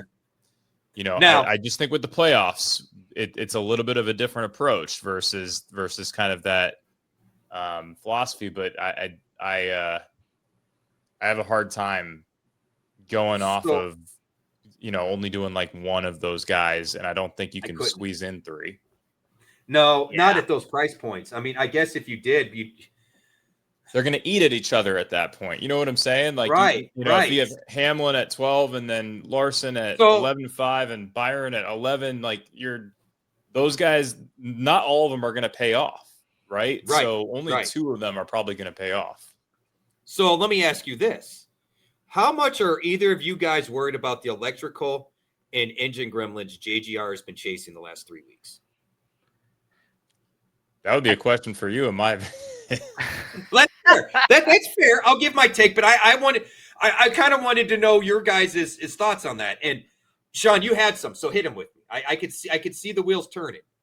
So my whole thing to address about this was that Joe Gibbs himself said that the engineers at JGR were able to figure out the source of those engine failures over at Martinsville as it stood, and it had to do with a different line of parts that they got that aren't going to be featured within the cars that are going to be in this weekend's race. So that right there is a little bit more encouraging, because you do want to hear that a team at least has addressed the problem directly and figured out what the cause is. I was going to say, because remember when we ran into the valve stem issue earlier this year? We thought we found it. They thought it was the rods, and then it turned out it was the stems, or vice versa, or whatever it was. That was my fear. Because, you know, Denny Hamlin, I felt like, said it best. Yeah, I'm worried about it, but there's nothing I can do. So I'm just going to go out there and drive. But the fact that it ended Denny's day, ended Briscoe's day. Denny had the starter issue at Dega. Someone else had an issue at Dega, and I can't remember who had the issue the week before Dega. So that's why I was like, where I was going with it, Mark, was what are your thoughts on fading the JGR side and going Hendrick, given that? But now that Sean's kind of shared that info, I don't know if that's necessary. And I think you're right. You're going to have to hit on I think you're right, Mark. It is probably only going to be 2. It's not going to be 3 or 4. They're going to eat into each other. I think you hit the nail on the head on that. I think that's smart. I hadn't thought of it that way. The question I have, what if we went with, I don't think you can still. I was going to say, could we potentially get 3 in if we make sure Briscoe's a part of it? Like, I feel like he's the cheapest because people aren't going to want to turn to him, and maybe he's one of the best ones to use because of that. I think if Briscoe was 9, that would be a conversation. But I think given his price point for this, so I just stuck all 3 of those guys, the 3 cheapest of the group: Briscoe, Larson, Byron. That gets you average remaining salary left of $5,600, meaning you'd have to get 3 other drivers that are like at Todd Gilliland's salary or lower. Yeah, that's not in Phoenix. Yeah, I'm not. At Talladega, you could do something like that, or honestly, you could do that at Martinsville if those guys at 5,600 weren't all starting 30th, right? I mean, it would be a good cash like that. That's a perfect example of a cash game build. Right, because you're kind of limiting your ceiling. You know what I'm saying? Like, again, Okay. those top price drivers are eating into each other's value. 2 of the 3 will probably get a ton of lead laps, and one of them is probably not going to get enough to pay off the $11,000 price point, or whichever one doesn't pay off. Sure. But they're all good bets. Like when it's, hey, who's going to be the race winner? These are all playoff guys. They're all the fastest cars on the track. So it's a cash game build at that point. Okay, that makes some sense. I can dig it. Makes me wonder how much Hamlin is going to be rostered, because he is the highest price point. They did have the engine trouble, the electrical problems, and like it or not, there's only 2 drivers that get a lot of boos. Well, maybe 3 if you count Bubba, Joey Logano and Denny Hamlin. So how much does fandom come into this, and is maybe finding a way to use Hamlin because he is the highest priced? Do you think maybe that gives us an angle of slightly lower ownership of the 4? Go for it, Sean. So I just want to bring this up because this just happened to be one of the news stories we didn't cover here, but NASCAR did update about the top 5 most popular driver award. And for the record, 2 of the top 5 are in the playoffs here in this championship 4, that being Denny Hamlin and Kyle Larson right there. Interesting. Take that information. That is interesting because there is so much hatred for Hamlin out there, man. Yeah, I guess you love him or hate him. Look, there's a bunch of old timers like me. They're like, we want to see Hamlin pull it out. Like even my cousin Brad's like, I'm not a Hamlin fan, but I'd like to see him win. Right? My buddy at work, I wouldn't mind seeing Hamlin win. You know, that shocks me a little bit because there is no denying. I can tell you who the driver is without seeing him by the boos. Like Joey getting interviewed the other day and people booing. He's like, is that for me? Yeah, dude, that's for you, bro. I don't know what to tell you.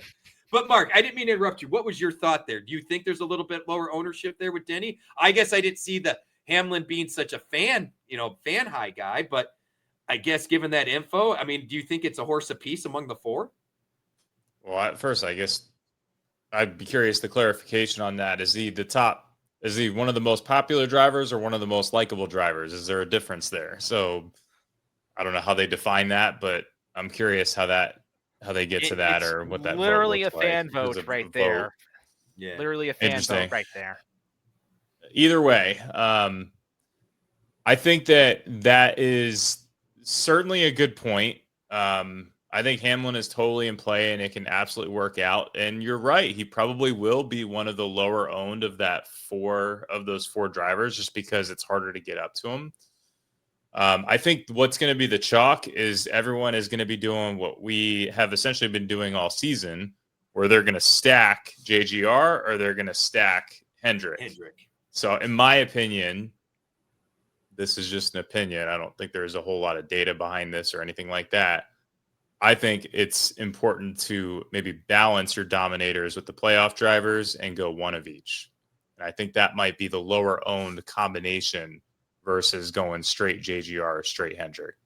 Like him. Because in my opinion, they're all going to do well. And it's like, yeah, they are going to work together and stuff.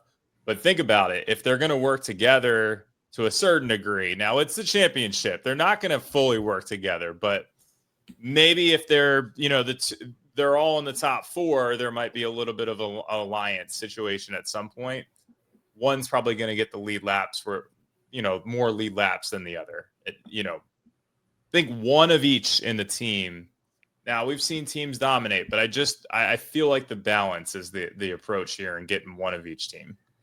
So go ahead, I Sean. was just going to say, I have one other question to ask that can flip the strategy up a little bit too, and I think we got to consider this angle too. So the last 2 fall Phoenix races, the driver that's led the most laps in both of those races was not a championship 4 driver. So what about the strategy of maybe having one playoff driver and then 1 or 2 of those other top drivers that could potentially play spoiler in this race? I'm thinking I'd prefer, given ownership and all that too, 2 playoff drivers, 1 dominator, finding 1 dominator that you can squeeze in. I think it's going to be Logano, in my opinion. When we get to our picks, I think it's like this is like a moment for Logano. He This is the prime example of him going out and winning the race because he's pissed off or whatever, and then he's going to sit there in the post-game or post-race interview and about how the format sucks, and he's so glad how it's going to change for next year. He loves the how format. He's the best driver ever. But he already he'll addressed the format this weekend, by the way. Did he? Because he has been a big proponent of the format. He is like the one driver, at least 3 weeks ago, a month ago, that was like, no, this is a good system. Yeah, he was like, oh, my team did really good. They've built good cars for us all season, but we just didn't deserve to be there this year. Interesting. That's exactly what he said. I could just see him in the post-race interview having some sort of snarky comment about it. Like, yeah, right? I won and I should have been the champion. Like, So I hate to throw cold water on a fire here, but I got to tell you, I would love to see Hamlin do this. I really do. But I cannot shake the fact, for some reason, I feel like Chase Briscoe is going to win this race. That I'm right there with you. I love like, Briscoe. I think he's in the conversation. I don't know what it is. I know he's run well here in Stewart-Haas relative to the equipment, finishes, all that. He has definitely kind of really come in his own. And he talked about how difficult it was to adjust to this car because it was so much better than what he was used to. So brake points, driving points, shift points, everything changing. I just look and I'm like, man, why do I feel like Chase Briscoe is going to play spoiler? Because of no disrespect to Briscoe, of all four of the guys in there, I would argue Briscoe's the least deserving. And that the least deserving. Let me maybe that's not the right. Let me hear you. I would say maybe that's not the right terminology. Okay. Byron and Larson have been on the cusp before. Hamlin has been snake bit with this. Hamlin's older. Byron's older. Maybe Byron's not older, but he's more seasoned in this scenario, and Larson's been there. So I would argue that the guys that and maybe deserving's not the right word because there is nothing entitled or giving. But if I'm looking at history, the way they've done and who hasn't been there, you guys know I love Larson. I think it's Byron and Hamlin that deserve it the most, so to speak, as far as the time, the consistent finishes, the winning, when the winnings come, all of that. And I feel like Chase Briscoe is like the perfect spoiler. Like they're all deserving. I mean, so I don't want to say that they're not. All four are deserving. They've earned their way there. But I feel like Chase Briscoe is the redheaded stepchild, the one that, really was a non-factor for the first half of the year. The guy that just got there, the newbie, didn't really do enough, was kind of lucky to have his seat, was the bad guy just a few years ago from the Roval incident, all these different things. And yet I feel like if I had to pick one guy that I think races Phoenix the best out of those four, I think it's Briscoe. And I just, the reason why I kind of got like this, I'm curious how Sean felt when he heard the least deserving comment. Because again, I know you didn't mean it directly like that, but probably the best from a fuel saving standpoint this whole season. Probably one of the best in managing tires. Yes, he's gotten his fair share of penalties and all that kind of stuff, but quite frankly, he's been a virtuoso in multiple categories this season specifically. So yeah, he might not have the long-term status, tenure, historical success, but this season he's doing it just as good as anyone. So, and the most poles. I mean, to your point, Mark, nobody was doing more to qualifying on the poles than Chase Briscoe this year. And I think that's going to be a telltale sign. Like if Chase Briscoe starts on the pole, he's probably now all of a sudden going to be the chalkiest of the four drivers, but I'm willing to eat that chalk because there's a very high likelihood that the way that he's been managing his fuel and his tires and all that kind of stuff this season, he could lead a whole bunch of lead laps. And quite honestly, I think there is a lot of green indicators here for Briscoe for this weekend. And, think about it this way too. The tire situation is not going to be like in the spring. So again, going into my thought process where I feel like maybe there's going to be less cautions, more opportunity to lead laps. Lead laps go to less drivers at that point. There's less volatility. then those lead laps really become a premium. So we'll see. I mean, I like Briscoe the most amongst the group. He could end up being the chalkiest. But think about it this way too. Maybe that ownership stays in control because his odds to be the Cup Series champion is the worst amongst the four. He's like plus 375. I think it should probably even be closer than that amongst the group. Interesting. The thing I will address about the comment about him not being like the least deserving, I think that's bogus right there. Totally bogus right there. Because even when you look at the numbers, Chase Briscoe, he has the most top 5 finishes of all the drivers in the championship 4, and of all drivers this season, he has the second best season-wide average finish of 12.5. That's better than the other 3 guys, by the way. And who was the first? Christopher Bell with 11.2. I wondered. I figured that was kind of the case. Yeah, and even if you were going to go forth and talk about the full season Winston format, Briscoe's the only other driver right there that could realistically catch Christopher Bell for the so-called Winston title in theory. So there. So maybe the books have it wrong all the way around, guys. I mean, maybe the pricing's wrong. And like I said, where I was coming from was this guy's going to have another opportunity. This was not one. I don't think this was definitely Chase Briscoe's best season by his standards, but I feel like he hasn't hit the ceiling. I feel like we kind of are seeing that with like Larson and Hamlin. And also, not even to mention his performance throughout the entire playoffs has been unbelievable. It's been on point. It's been on point. And the funny thing is where was this team performing like this with Truex? They always stepped on their dick during, and you could say, well, it's Mark Truex, really? Because it was pit stop mistakes, it was cars blowing up, it was things outside of Truex's control most of the time when things came up. So makes you wonder if the team just figured some things out. It's certainly possible, but I was going to say, you take away that engine failure at Martinsville last week, he's finished in the top 10 in every single race except the Roval, where he finished 14th. Which is a good finish for him because the Roval's not his place. Yeah. All right. Absolutely impressive stuff right there from Chase Briscoe. Like I said, I'm looking at it and going, I feel like maybe he wins this race. Like, I want to see Hamlin win the championship, and I feel like Briscoe's going to be the spoiler. I think he's going to be in the conversation. I think he's a little tease for later. He's not my actual pick in order to win the Cup title, but he's going to be in the conversation. It's going to be very close. But yeah, Briscoe, he certainly deserves to be here. I wasn't saying he didn't deserve to be here. I'm saying as far as the 4 guys for the championship, I feel like the others have earned their stripes a little bit more up to this point. Yeah, you could make the argument if you're going based on past years and past experience. Yeah, you could make that argument there. But to say that he didn't deserve to be in this position, he like absolutely earned his way here. I was not trying to say he didn't deserve to be here or earned here. I was saying of the 4, I have him at the bottom. But at the same time, there's just some stick in my gut. It's like Chase Briscoe's going to win this race and going to surprise everybody.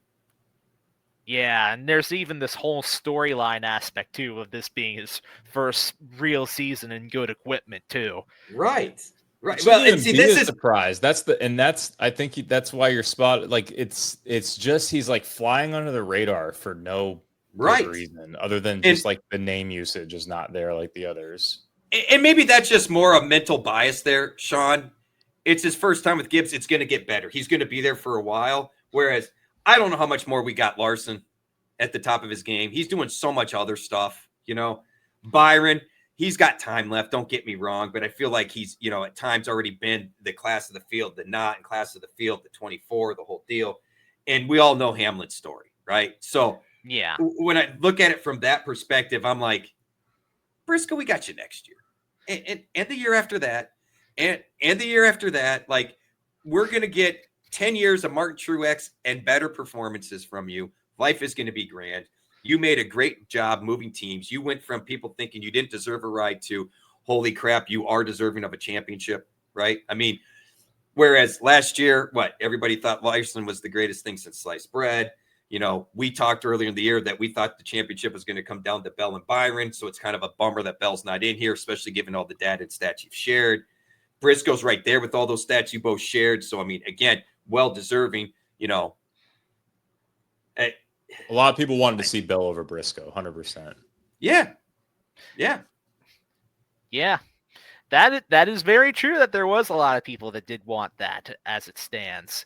If you wanted to make a case for overall stat-wise, that last spot would have came down if it was just pure finishing position or more like a full season points format. It would have came down towards like Byron and Hamlin, and Byron would have taken it over Hamlin. Right. So, all right, interesting. Should we move on to our picks here? Because I feel like we've kind of covered the really basis of the approach this week.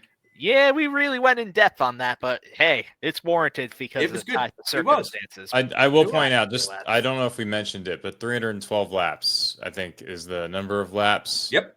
And just remember, fastest laps, too. It's not just laps led. We can find dominators that record fastest laps as well. Yeah. Good point. And another thing that we should remember, the list of notables and part-timers. Oh. Yeah, we should cover that too because it's quite the list for trucks and Xfinity. How about you get us started off with this list here, Rich, for trucks, since you're covering that? Brent Cruz is back in the number 1 Tricon garage. Don't sleep on Brent Cruz. The man can drive. Young man. He is definitely young.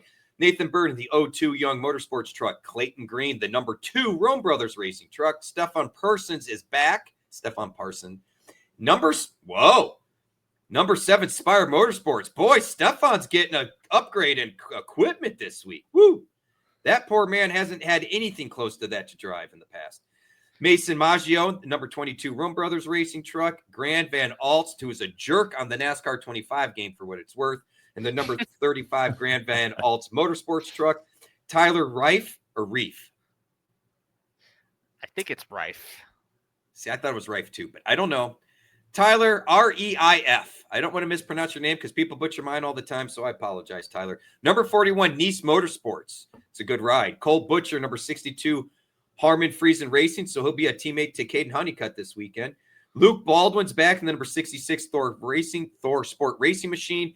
And Caleb Costner, the number 74 Mike Harmon Race. He's also another jerk on the game in the Mike Harmon Racing truck. Yeah, you know what? That's some great riveting commentary right there. You know what? I want to see Mark read the Xfinity list and provide that same commentary too, because he said he's been racing Xfinity as well in the game. I will echo the Greg Van Alst comment. He's a jerk on the game, yes. right? I don't know how they program the AI for some of these drivers, but maybe it's like he had a history of being a jerk at the lower levels. I don't know.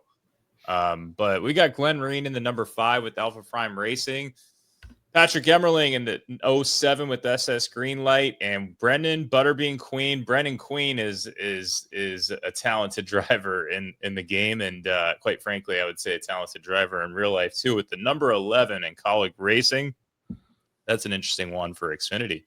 Garrett Smithley in the number 14 SS Greenlight. Corey Day, number 17 in Hendrick Motorsports. That's another one. Johnson Bons, I can never say the name, but Bonsignor, number 18 with JGR. Eric Almirola again, by the way. Filling in for Swalich. Yeah. Because he's concussed. He's concussed. So that's an interesting one, especially with JGR. That's certainly notable. Almirola and the number 19 with JGR. Nick Lights. Number 28 with RSS Racing taking over for Kyle Sieg, I believe, in his car. Stefan Parsons, so he's going to get a lot of track time here in the number 35 with Joey Gase Motorsports. Kyle Sieg is filling in for Ryan Sieg in the number 39 with RSS Racing. Ryan Sieg is filling in for Sam Mayer with the number 41 and Haas Factory. Josh Williams, number 45 with Alpha Prime Racing. Joey Gase, number 53 with Joey Gase Motorsports. Leyland Honeyman with the number 70 and Cope Family Racing. Dawson Cram in the number 74 with Mike Harmon Racing.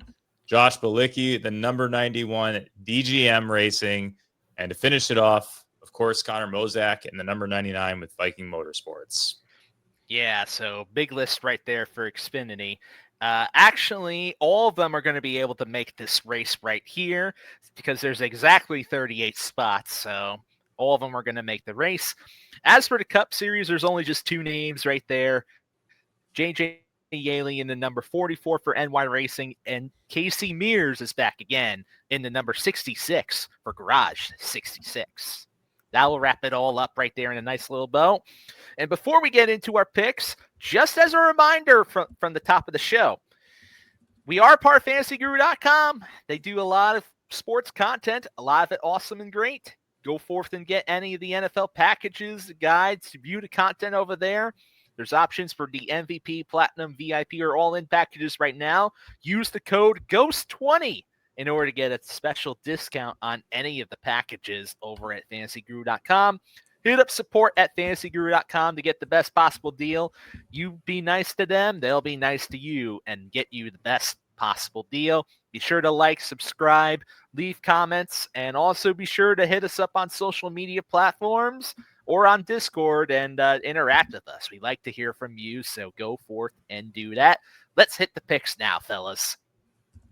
So top price picks to watch right here. So this is going to be the interesting tier of discussion, of course, because this is where all 4 of the Championship 4 drivers fall is in this top price tier. We already did kind of touch upon it quite a bit a little earlier here, so I'll just go ahead and mention my picks to start off here.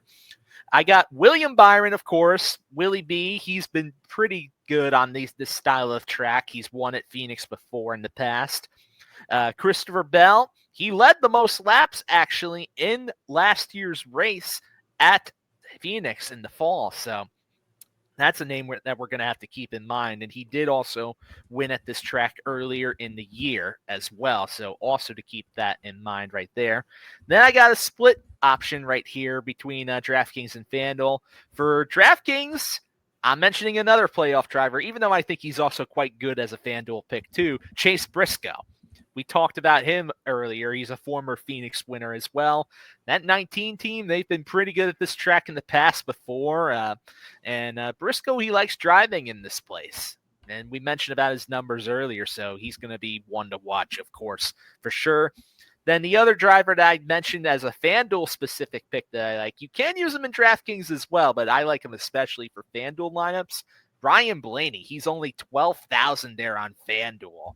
And as far as DraftKings, he's 10,700, which puts him right in between the Championship 4 drivers. Funny enough, that's an interesting case that we don't usually see when we deal with these championship races, that one driver's in between. But Blaney, he is quite good at this track right here. I mean, his numbers are absolutely staggering. So got to watch out for that number 12 Ford. I think if you're thinking of putting a playoff spoiler, I like the 12 and the 20 this week. So that's what I got. I agree with your playoff spoilers on the 12 and 20. I can't get away from the Championship 4. I want to use at least 2 of those 4, whether it's Hamlin, Briscoe, Larson, Byron. I don't know.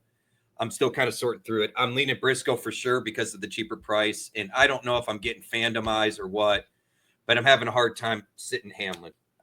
I love betting stories in NASCAR. I love chasing stories in NASCAR. If Hamlin doesn't win the championship this year, he doesn't win one, period.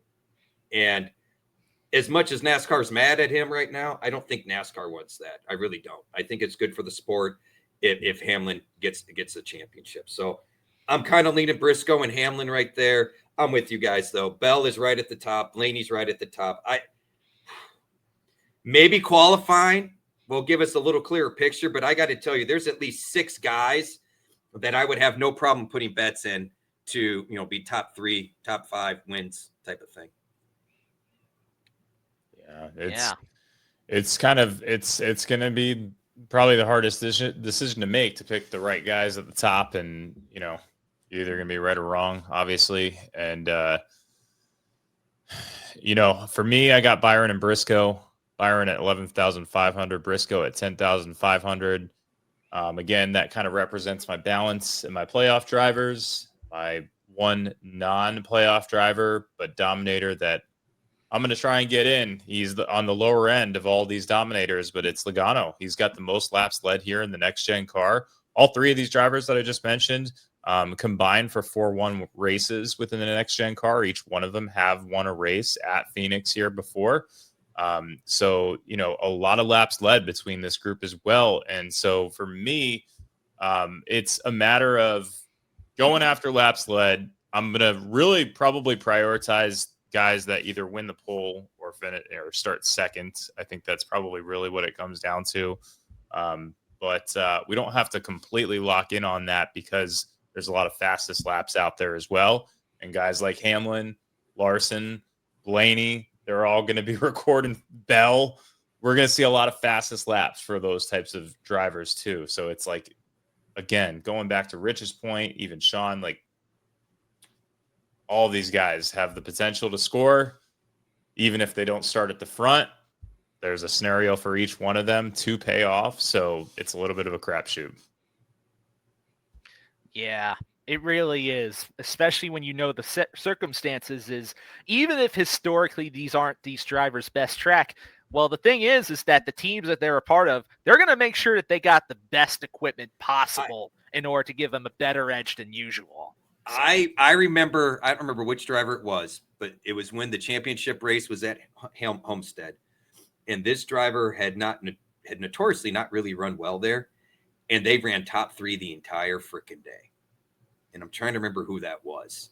And that's when I went, I don't know if they can just buy magical parts. I don't know if they sort the last month of the season going, this is our favorite car. We're going to protect you with everything. I don't know.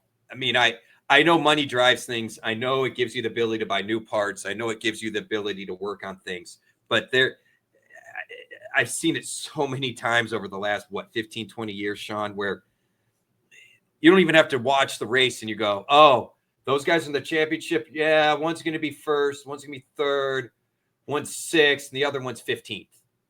And the guy that's riding around in 15th is like Ryan Newman that hadn't won a race all year and really doesn't run well there at all. And yet magically was able to stand the lead lap and be competitive. So that's why I'm struggling getting away from those 4 in that top group. I'm with you guys on Bell and Blaney and Logano, but I'll be honest. Will I be shocked if none of those guys lead a lap? I will not be shocked. I won't be. Same time, if they lead a bunch, it wouldn't shock me either. But I don't know, man. I don't know what it is that they do, but it's just, it's so amazing to me how the 4 championship drive, and this is true for all 3 series. The truck's probably the least of the group. You'll see them kind of spread out more, but for Xfinity, for Cup, we're going to see these guys at the front somehow, some way. Yeah. So, yep. I mean, remember last year, actually, the championship 4 for the 2024, they finished 1st through 3rd and then 6th. Right. That's what I'm saying. Like, we've seen this happen, and we'll see. Maybe I eat crow. We can have me on and I will go shoot a crow in the backyard and we'll cook it up and I'll eat it. I think it's just, you got to try and squeeze the playoff drivers in, but don't, I just think 3 playoff drivers specifically is too many, but 3 dominators is what you want to strive to. I think you're spot on with that, Mark. And honestly, I'm wondering, do we try to go contrarian with that dominator? I mean, I know we need to hit on the dominator, but I mean, how many people are going to be looking at Bell? Or you could see qualify. I mean, let's say Bubba Wallace qualifies second. I say Bubba Wallace because he's been good at a lot of places this year, right? I mean, his ownership's not going to be high, right? No. I mean, is that a crazy move then? You know what I mean? I don't know. That's a great kind of scenario to propose because it's very, that can easily play out, and that's something we have to prepare for. Like, I haven't really even thought about that scenario at all. It's like Bubba Wallace is like a guy that has a fast enough car to absolutely do it. It's not like an Allmendinger who's going to fall back pretty quickly. So what if RFK qualifies well for once? We know they run well here, right? Mr. Top 10. Right. Yeah. What if Buescher or BK or Priest, what if they qualify inside the top 5? Right? Oh, I mean, those guys, if those guys do it, I'm already on, I think we're all probably on them to a certain degree, but if those guys do it, I would absolutely be hammering them. You know what? How about we find out right now? Let's talk about our mid-tier drivers to watch, because this ties into it here. So let's go forth and get the picks out here. I mean, I could lead it off because I got Buescher. I got Buescher, Brad, and Preece. There you go. So I just threw all of RFK in that mid-tier because, quite honestly, I mean, Buescher, again, Mr. Top 10. I think we've seen him in the top 10 each of the last 4 races. I got to double check that one because I moved my screen here. But, Buescher, 4 top 10s in the last 4 races here. He's generates top 10s for us all season. That's been kind of the theme. Ryan Preece has just been freaking crushing it the whole season across the board. We got Mr. Top 10 and Mr. Second Top 10. Like, between the two of them, like, I don't know how much money we've won on top 10 bets between the two of them, but those guys, that's all they do. It's like all they do is catch touchdown passes. All these guys do is finish in the top 10. That's right. That's right. I mean, and then Brad, I mean, look, so Brad had he got wrecked. Yep. But here's the thing. Those wrecks were more often, those were happening a lot more frequently in the spring race because of that tire compound and how the guys would come into I think it was either turn 1 or turn 2, and they would all kind of converge and they're on different tires and they just, 3, 4 wide, there's nowhere to go. So that stupid dog leg that feeds into 1, basically. So, I mean, it's like, I feel like Brad kind of, he took a lot of contact that whole race. And you look at all of his other races, I mean, he's more often than not getting positive place differential. And he's also a guy that, you can get nice place differential in. We've seen him historically, he can go from 27th to 12th or 31st to 15th or whatever some of these previous races were. So it's like, you don't have to, he's got a fast enough car to make sure that he stays on the lead lap early in the race and then lock in that place differential. So I think all 3 you have a good argument for, and it's probably, if you're looking to maybe combine a few RFK drivers, honestly, probably just, given the way things are laid out, you just pick one of those guys. And if I were personally to pick one, I think Buescher is the safest of the 3. Fair enough. Mm-hmm. What do you got, Sean?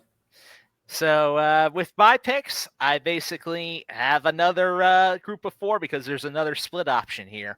So I'm also with you 100% on Chris Buescher. I absolutely love him for this week. He's been Mr. Top 10 at this track within the past couple of races. I mean, you look towards the last finishes, he currently has a streak of 4 straight top 10s going into this week's race at Phoenix at this particular track. Gotta love that right there. Give me some Josh Berry as well. I think that this is a really good track for Josh Berry. He's had some good numbers here before in the Xfinity series. And, also what's pretty interesting about Berry is with his finishing numbers. This is not something you could say about Josh Berry in much other tracks, but he has scored positive place differential or neutral place differential in all of his starts at this very track right there, which is nothing short of impressive considering how Berry's been kind of a little bit inconsistent when it comes to his finishing positions at times right here. And he was strong also in the March race, finishing 4th, which was his best career finish. Oh, yeah. And another thing, Wood Brothers Racing, they're a satellite team of Team Penske. That equipment is going to be good there. Well, it's funny because that was my whole angle on Berry. That's exactly where I went on Berry because I'm getting action on Penske equipment more or less with a driver that I think is better than Austin Cindric. No offense, Austin Cindric, you're just fine. But I'm also feeling Brad. Maybe I'm just have a soft spot for the old farts these days, but I am feeling Brad. And I was torn between Buescher and Preece, so you guys could talk me into it either way. I did go Preece only because he's a little cheaper. But I could easily, be on the Buescher side of things. I do think, if you could get a little action on RFK and or Wood Brothers here, that's not a bad spot to be at this price point. All right, and I also have to finish up my picks here too. I forgot to my mention bad. that. That's on me actually, right there. But I also have a split option with DraftKings. I'm going to mention an interesting name is Alex Bowman. I think that's a driver here where, yeah. You look back towards the last 7 races, he's actually got 6 top 20 finishes, which for the price point is not bad to consider. But what's also even more interesting to consider is in each of the last 5 Cup races that Bowman has raced at this track, positive place differential every time as well. And he's in Hendrick equipment. And the thing is, too, is that Bowman's never been the strongest qualifier at this particular track. The very last time that you have to go back in order to find a top 10 qualifying position for Alex Bowman at Phoenix is at 2022 at the March race at Phoenix. It's quite a few races back at this point, so qualifying's been not his strongest suit when it comes to Phoenix. I think this could put him into a position where he might be a place differential option to consider this week. And then as per the last driver to mention in this group, well, I couldn't leave you guys without doing this one more time, but yeah, Ryan Preece. There you go. How could you not? I mean, it's been the theme all season, and I think that's a great point to make. Is like, hey, the guys that we've been on all season, if they're grading out well here, how can you fade the guys that we've been confident in? You know, like you got to go with the, you know, because then you're going to be kicking yourself if the guy that you didn't go with has another strong race to finish out the year. Yeah, totally right there. And on top of that, he's a FanDuel specific play that I absolutely really like this week, especially when you go forth and look at his salary on FanDuel. It's only $6,500 in order to roster him this week in FanDuel lineups. FanDuel has not gotten with the program that Preece has performed way better than $6,500 this year. If I could talk Jeff Mans into buying FanDuel and letting us take it over, I absolutely would. We can't because of the website, but FanDuel is out to lunch. I'll just leave it at that. Yeah, 5 appearances within the next-gen car. He has 3 top 15 finishes, mind you, and about 3 of those finishes were positive place differential as it is. So Preece is another interesting name to consider overall this week, I like. I'm with you. So should we move on to our value picks? I thought you were done, Sean. I'm losing it apparently. My brain is not functioning at this point, so I do apologize. Like I said, I've been coming down with something. It's like hitting me literally over the last 4 hours. Maybe we should start to move a little faster then. Game on. Right. So let's do we want to hit our, and look, you guys lead the way in the values because I'm kind of out here on an island. I was thinking about Jamaica when I made my picks, and I was way out to lunch. Yeah, my heart's in Jamaica. Go. What can I say? All right, so I've got Daniel Suarez here. He's had better finishes than most of the other drivers at this price point in the next-gen car with 4 top 20 finishes in the last 7 races. I think he's a name that we should keep an eye on, especially depending on where he qualifies. Then I also have right here the Todd father once again. I'm rolling it back with him, with Todd Gilliland. He's a driver that's been quietly having a pretty good streak of finishes lately when it comes towards this season as it stands. You look towards the last couple of weeks, he's finished 21st or better in the last 6 races this season, with 5 of those being inside the top 20. So he's quietly been putting together a run of nice, consistent finishes for the salary. And even when you want to dig towards his Phoenix numbers specifically, he finished in the top 20 in the last 3 Phoenix races. So he's a driver that I think we may not give enough credit to that could absolutely perform, especially considering his results have been picking up in recent weeks right there with the Todd father, Todd Gilliland. And then rounding it all out, I got Ty Dillon.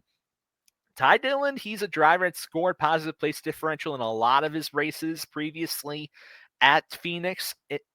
In fact, actually, in the next-gen car, he's yet to score negative place differential in a single start, and he finished 16th earlier in the year in that March Phoenix race. So That right there, I think we can keep an eye on Ty Dillon, especially if you need a real punt play in order to give yourself some salary flexibility to get some of those championship drivers in there.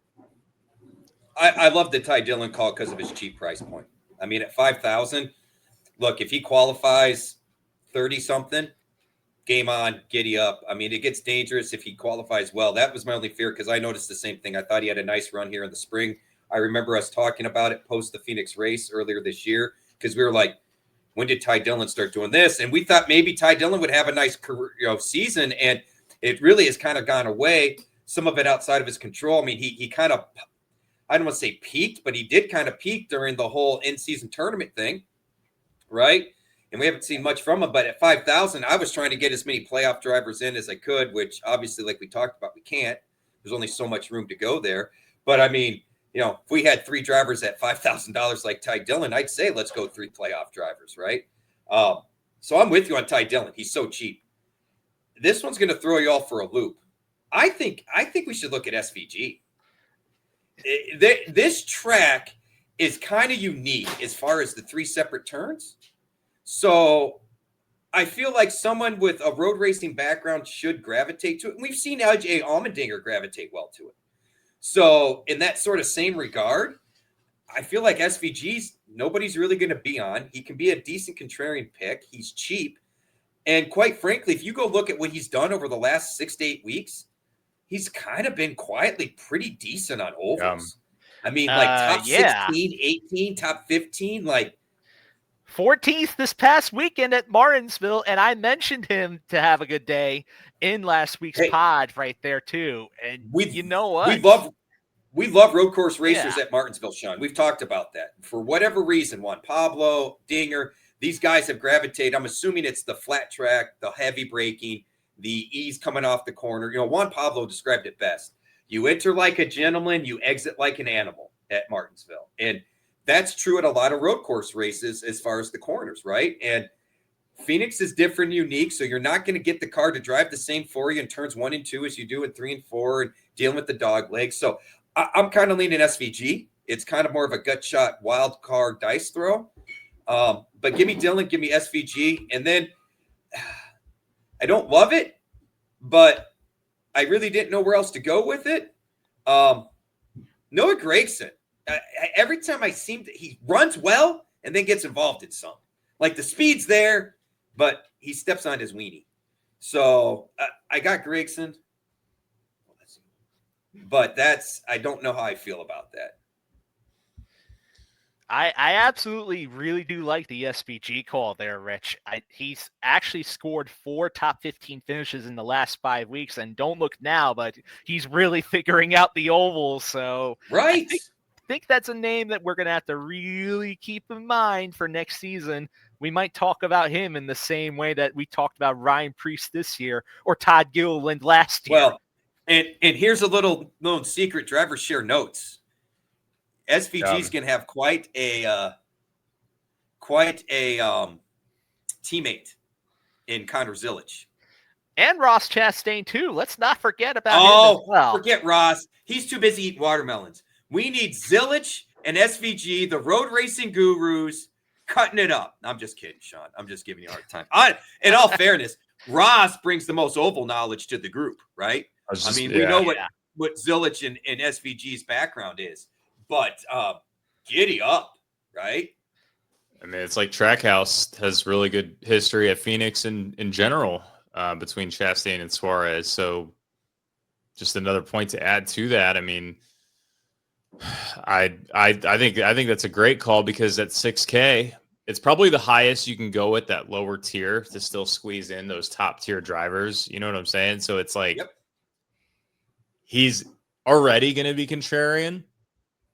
Factor in the premium price point, which there's a reason why he's a premium price point at that level. So factor that in. We're talking about maybe even less than 3% ownership, possibly 1%. So I think it's a great call. I actually threw out Gragson as well. I think kind of to some of your points, he's got 2 top 15s, positive place differential in 3 of 4 races that he's driven. And I think to that same point with SVG at 5,900, you're looking at probably less than 3% ownership. I have a little bit of bias to Gragson because he helped me knock down 20K earlier this season, right around the same time as Phoenix. So, I don't mind going back to the well on that one here. A little humble brag. But AJ Allmendinger and Ty Dillon made my list as well. So the Dinger, although he doesn't always get positive place differential here, he does it on a good portion of the races, and also he qualifies pretty decent. And considering the fact that I'm thinking my philosophy with this race is that there's going to be less cars that finish on the lead lap, given no tire compound variable. I think that Allmendinger has a shot at a $5,500 price point to stay on the lead lap. So I like Dinger for that reason. And then Ty Dillon for all the reasons that you guys said. I mean, positive place differential. You have to go back 10 years ago in a previous generation car to find a race where he finished with negative place differential. So Ty Dillon at 5,000 allows you to pay up. I think he probably will be the chalky option in this tier, but rightfully so. There are scenarios where maybe he doesn't pay off, but it's really hard to build a lineup that fails with him because of the sheer fact of how low of a price point he has in his history here, and given the fact that he's probably not going to qualify extremely well. Yeah, truly right there, Mark. I think the Dinger is an interesting call right there. I think it can make sense based on where he practices and qualifies. He's got decent equipment behind them. I mean, both Allmendinger and Ty Dillon, they're teammates, so they can share some knowledge with each other as far as how this race can go, too. Something to also consider right there as well. Let's talk about our core fours. Let's just rattle them off right here. I've got William Byron at 11,000 on DraftKings, 13,500 on FanDuel. Christopher Bell at 10,200 on DraftKings, 11,500 on FanDuel. I have Todd Gilliland right there is my value guy at 5,600 on DraftKings, 4,500 on FanDuel. And then I have Chris Buescher at 8,000 on DraftKings and 9,000 on FanDuel. So which one of you two is next and wants to drop your names here? I can throw out, I'll just say Byron at 11K, Buescher 8K, Briscoe 10,500, and Ty Dillon 5,000. Give me Chase Briscoe, Denny Hamlin, Ty Dillon, and SVG. All right. Cores are looking good, fellas. Let's get into the betting core four winners right here. So I've got Denny Hamlin at plus 400. Yeah, this is where I'll put my Hamlin mentioned here. William Byron at plus 550, Ryan Blaney at plus 650, and Christopher Bell at plus 850. My thought process is the same as Sean's, where I'm using this as somewhat of a hedge against my DFS lineup. But I got Hamlin at plus 400, Larson plus 500. So now I got exposure to all the playoff drivers. I've got exposure to C. Bell at plus 850, although I think NASCAR is going to be out to get him if he potentially starts doing well. And then Briscoe at plus 700. The only hedge I don't have is I'm not in on the Hendrick guys, which is odd for me because I'm a Hendrick fan, so to speak. So maybe I need to change it. But I'm on Hamlin, Briscoe, and Bell. JGR's run better here than Hendrick has. That's just the nature of the beast. It's why I don't have a lot of high hopes, why I kind of was asking about, attacking teams and so on. So I'm more on JGR side of things, and all three of those bets are JGR guys. So we'll see how much I'm off base here. Nice. Liking the picks here, fellas. Let's get into some other betting picks and calls right here. I got a couple to mention right here. Some top 10s with Josh Berry top 10 at minus 105. Chris Buescher top 10 at plus 115. I think he's going to get another one there. Some top 5s to mention. Chase Briscoe top 5 at minus 105. And Christopher Bell top 5 at plus 115. And I also got a small bet here with the top 4 being Ryan Blaney at plus 110 in order to round it out right here for now. So I've got, I went ahead and I paralleled a few of your bets here with Buescher top 10 plus 115, Briscoe top 5 minus 105, and Bell top 5 plus 115. Just give me a little bit of extra exposure to Bell here. And then I took a head-to-head on DraftKings, Logano versus Chastain. Logano minus 140. Just kind of even look at the sports book. So Logano's got better numbers than Chastain, of course, but also Logano is plus 135 to knock down a top 5, where Chastain is plus 260. So the fact that you can get Logano minus 140 over Chastain, I think there's some value in that, given the fact that they weight him much higher to knock down a top 5, for example, in other areas. True. The only other bet I got, and I teased it way earlier in the show, and it would be mean if I didn't share it.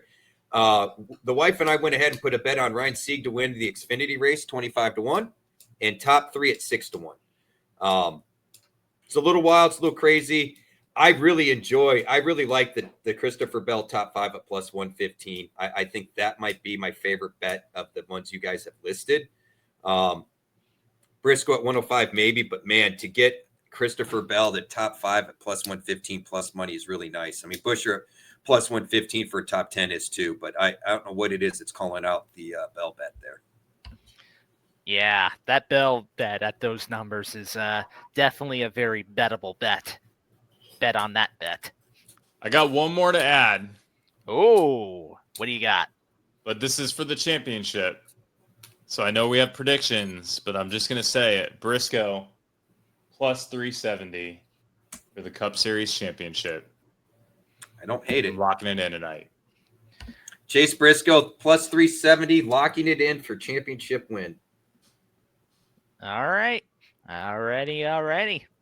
That'll do that for that section. Now I think it's time we close out the show with the way that we close out the season here. Let's talk about it finally. Championship picks. Who are we getting in order to win the title? Win it all in all 3 series. So I think I'll let one of you two go first right here. Well Mark and I we're the same. So yeah. I mean, you go first. We'll alternate, Mark. How's that sound? Yeah, well, I'll go with the first potential disaster of the weekend in Corey Heim, who's got 11 race wins this season. So Corey Heim in the Truck Series, I'll just throw him out there, and it's going to be a tragedy if he doesn't get it. If he doesn't win it, I will rage. Just a heads up. I do think Zilich gets it for JRM in Xfinity. Like I said, Mark and I are overlapping a ton here. I could see it go a couple of other ways. Like maybe we should sleep on Love, but I can't get away from Zilich. I just can't. Yeah. I'm with you on that. He's just been too good in all aspects. So Briscoe, I've got for the Cup Series champion. I threw that out there before, but I got Briscoe finding a way to win it. Especially if he starts like on the pole or something like that. So Chase Briscoe is my Cup Series champion, as well as Rich is here. But I'm curious because Sean's got some different selections. Yeah, because I knew once I saw that you two had the same thing as I was just coming on the list, I was like, oh, I'm going to be the one that's going to need to do some explaining. I know. But I will say this, that I am with you two guys on the Truck Series at least. I do think Corey Heim is going to be the one that gets it done overall. The speed that Heim's displayed on all the tracks lately has just been absolutely blazing fast. I think the Truck Series, I think, is just going to come down to a one-on-one matchup between him and Ty Majeski, who Majeski won this race last year in order to win the championship. That's really, I think, his only real competition. I think Honeycutt and I think Ankrum are just not going to have the speed to keep up with those two. No. So I think out of all the different matchups, believe it or not, this is the one that I have the most confidence in, is the Truck Series one. 100%. Heim, I think it's high time that Heim time gets it done right here. Now, the Xfinity Series one, this was very close for me to call. but I did decide to go with Justin Allgaier in order to take the title right here over Connor Zilic. I really think the title is going to be between those two. I think it's going to be a little bit closer, but still going to be more 1v1 centered between, I think, Zilic and Allgaier, especially when you consider Allgaier's numbers at Phoenix being really quite good, and Allgaier's shown a lot of speed at Phoenix in the past, whereas Zilic, in his limited experience, he hasn't been showing that much race-winning speed at this particular track. I think the speed factor is going to be a little bit of a difference maker here. And on top of that, Allgaier has the experience advantage on this particular track too, and I think that's also going to come into play. They're going to be in similar levels of equipment, so really the big difference is going to be execution and how the drivers tackle the track. And I think Allgaier at this particular track is just, I think, a little bit better than Zilic here. I think it's going to be very close, but I do think that Allgaier is going to take it out. And also, there's got to be some justification for NASCAR in order to change the playoff format right there, too. So come on now. I love your Allgaier call. And where I love it is we've all played sports. There's something, it's a dumb cliche, but you have to learn to win. Allgaier knows what it takes to win and close this deal out. Like to Sean's point about the execution, it's going to be the same equipment. The reason I lean Zilic, just so you know, is, again, with it being an oblong track, can't get the car to be set up in the same places. So I feel like someone with Zilic's background, he just will take to it better. But Allgaier's been great, and he's been fire here. He's going to put himself in the right places at the right times. And Zilic is probably just going to take off with his hair on fire and try to leave and dominate like he always does. And Allgaier is going to Allgaier in the spring race was dominating before, what was it, a cut tire or some crap? I mean, he was absolutely dominating that spring race. Yeah, he absolutely was killing it at that Phoenix race earlier in the year. Led 130 laps. Yeah. Ended up finishing in the 5th position. Yeah, looking back towards the results, that was the race where he ended up was dominating that race. There was a late race caution. He ended up getting restarting on worn tires and then just right. That's what it was. Yeah. So I love the call. I was very torn, Sean, between those two. I really was. And the thing is, it's just like with Heim. You know me, Sean, I'm running the momentum, right? And man, Zilic has been so good at the end of the year. But look, I got to believe, I didn't check the odds, guys. What's the odds difference between the two? It's very close. It's plus 120 versus plus 160. Zilic with the slight edge. You're saying for the championship or for the race? You're saying for the championship, right? For the championship. Yeah. I really do think it's going to come down between those two. I think Quapple is not going to have the racecraft of Zilic and Allgaier to keep up with them. And I think Love is just not going to get there just because I think the RCR cars are not going to be as fast as the JRM cars.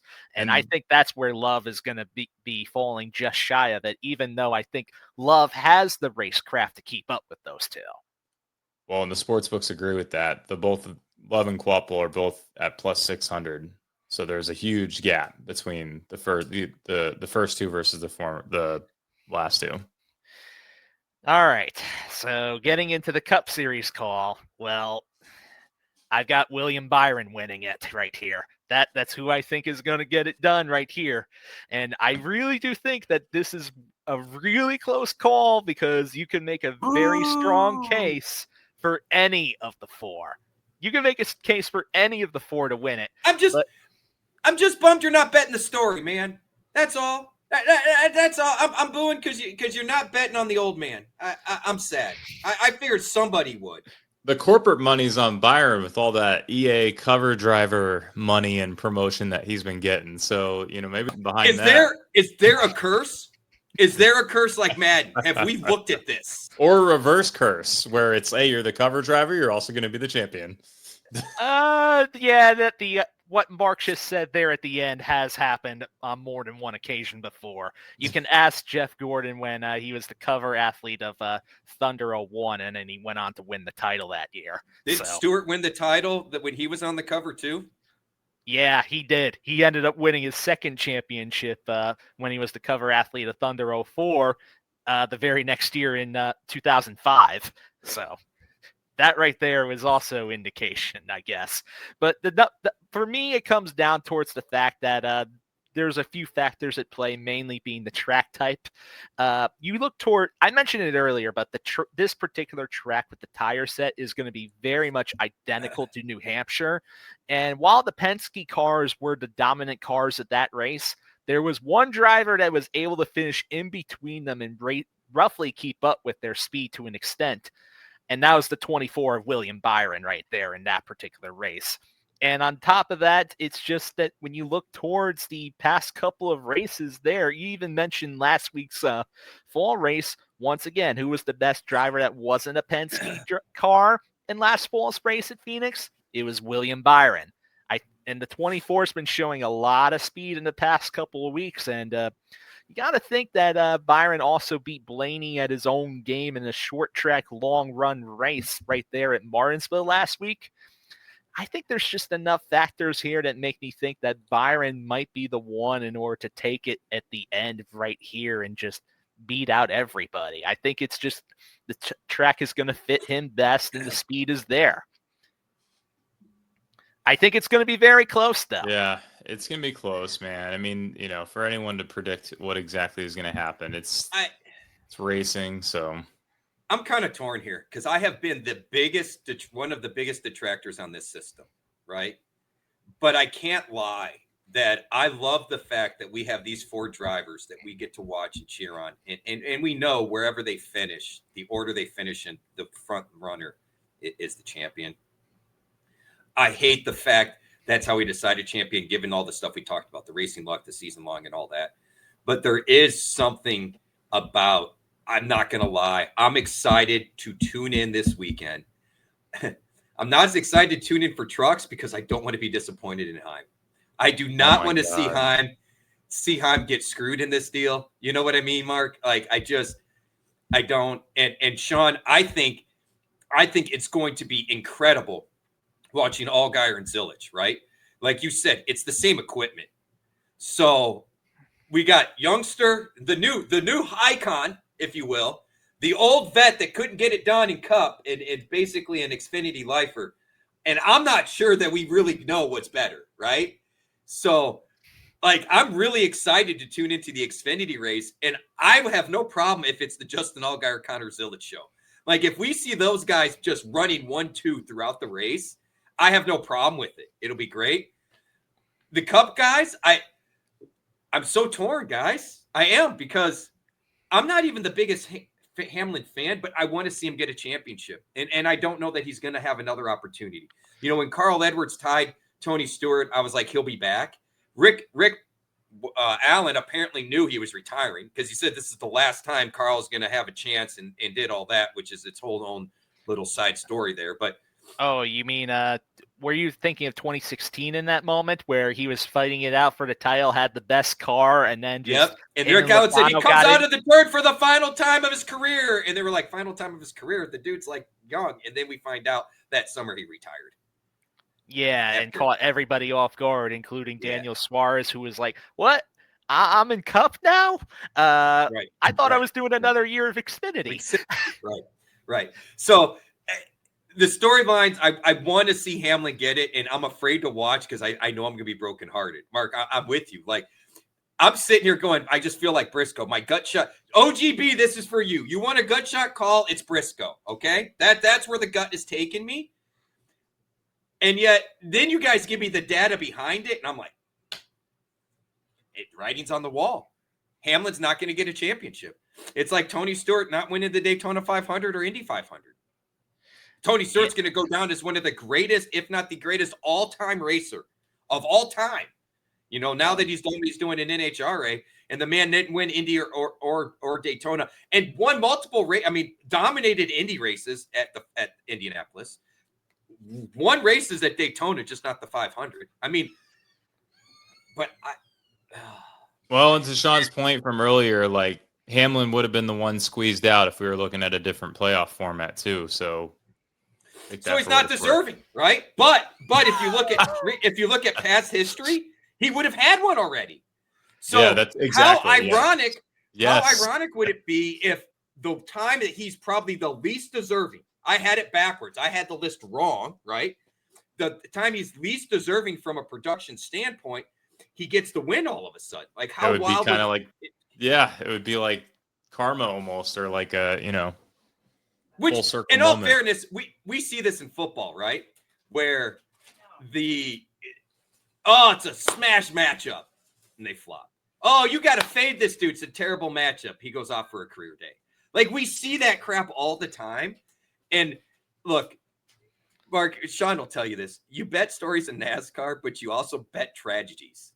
Like for as much as I'm all about chasing the cool stories, there is a lot of tragedies like William Shakespeare would be proud of.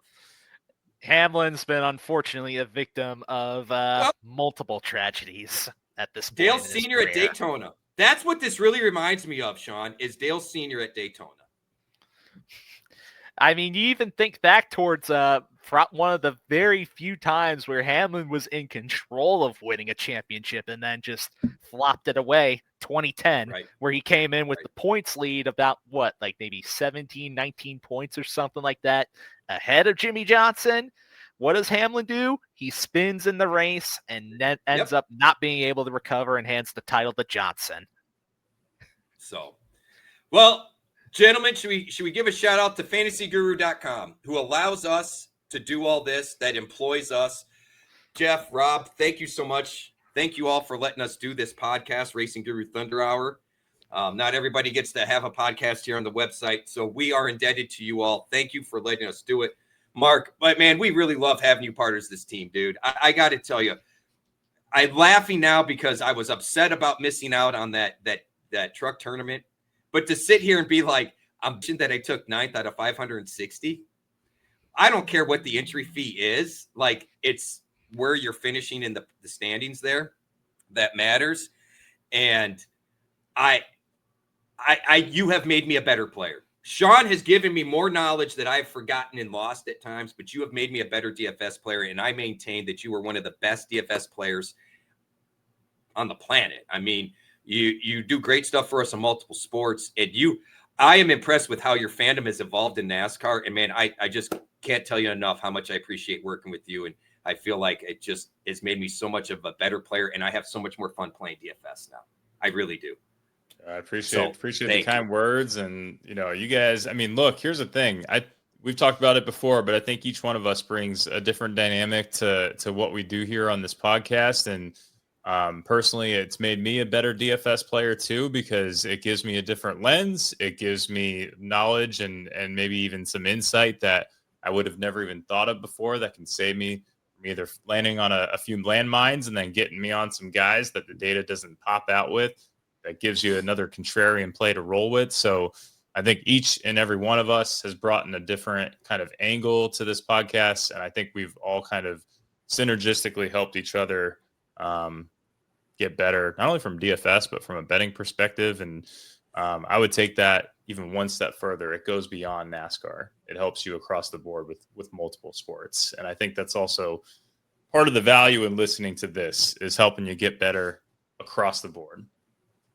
Yeah, you can just listen to the strategies, the discussion that we all hold on this very podcast, and then unconsciously it makes you get that mind working, and unconsciously helps you develop those strategies and that mindset in order to just become a better player. And that's one thing we do like to help people accomplish on this very pod. Sean, and I'm indebted to you, man. You have done so much work on this podcast and the NASCAR content as a whole, and making sure that, one, I'm not burnt out. If it wasn't for you, Sean, I am getting burnt out. You and Mark have helped saved, I don't know if I say fantasy career or whatever, but I mean, when we talked last year at this time, Sean, I was about done with that. And props to NASCAR for looping me back in. They're doing stuff that gets me excited again. I am actually welcoming this break, But I can't lie. I'm looking forward for post Super Bowl. I mean, Yeah. gentlemen, by the time, Mark, we get done with football. Sean, you get done with the pods for football. We're jumping right back into NASCAR. And Sean, I've got to give you a hat tip for some of the content and data you just have on the top of your head that keeps me honest. Like you said, there's times I misremember things or go off on a tangent and you hone me in. And man, this podcast is a lot of fun. And to everyone that listens and the folks in Discord, we already gave a shout out earlier. Thank you for tuning in. We do this for you, whether you believe. Yeah, we like to hear ourselves talk. I'm not going to lie. We do. It's fun. Yeah, even if it's for 2.5 hours. Right.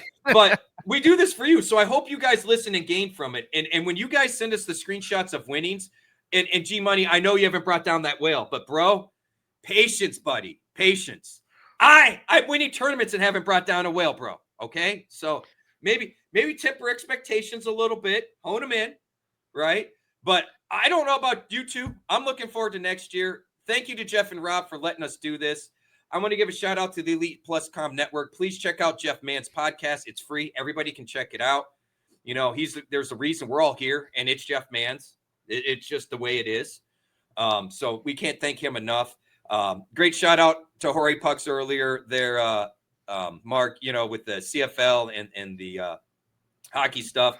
Finsty doing all the basketball stuff. I know he started a little cold. He warned me, but guys, he started cold last year and got like real hot, real hot. So by mid-November, so it's coming. Yeah, it's coming. So don't let the tendencies and the trends start to form. Okay, don't be stressing the man out.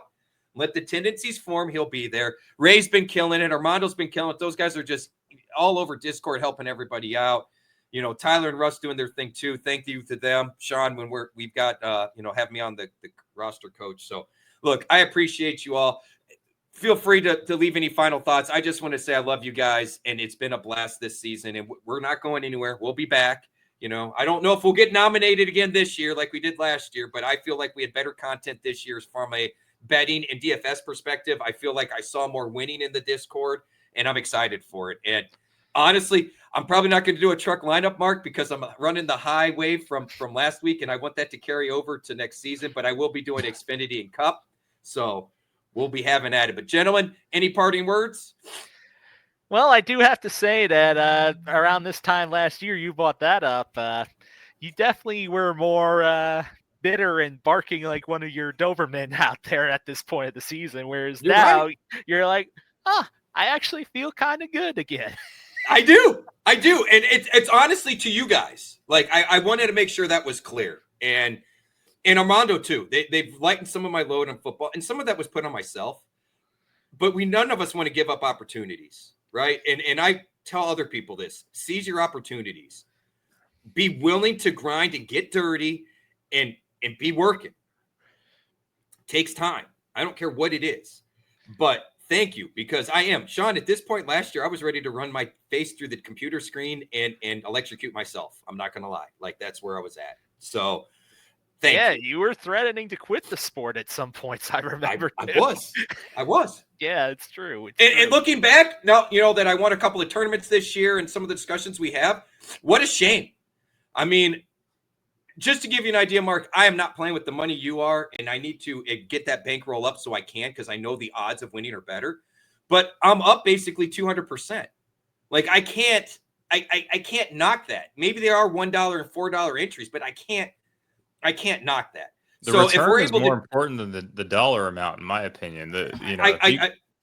I agree. Like, it's like if you get a 20x return on the season versus someone who's spending 20 times more but only getting a 2x return, the 20x return is way more impressive, especially because those lower tier contests, it's harder to knock those down because you normally have more people willing to do some crazy with their lineups. Well, yeah, that's what I've taken to heart. Trains too. Oh man, that hurts so bad, Sean. I mean, when I went back in there and it was 0.05 by 6 lineups, I was like, F you guys, man. Like, what the F?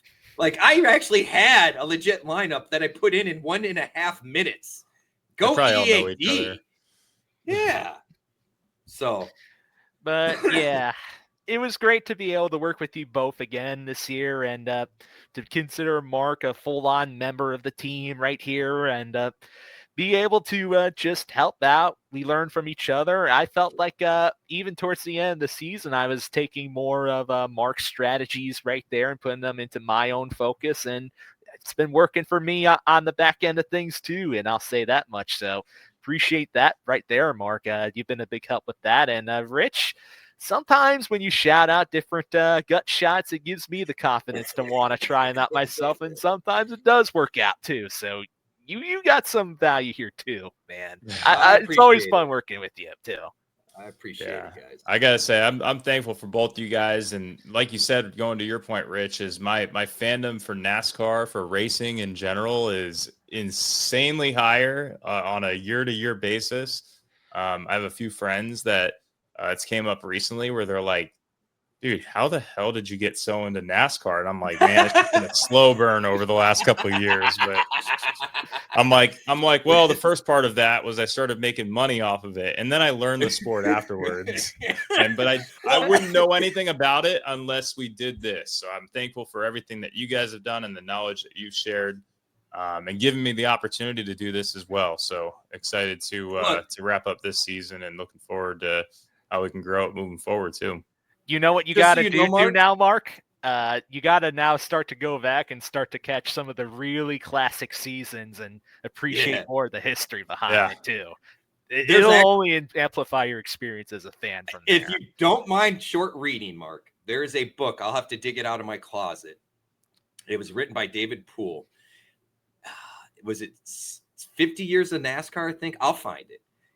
The book I have is hardcover. I'm sure it was expensive, but I mean, it's a lot of pictures and stuff, but it has some great history behind it. It's almost like a great coffee table book. Do you know what I'm saying?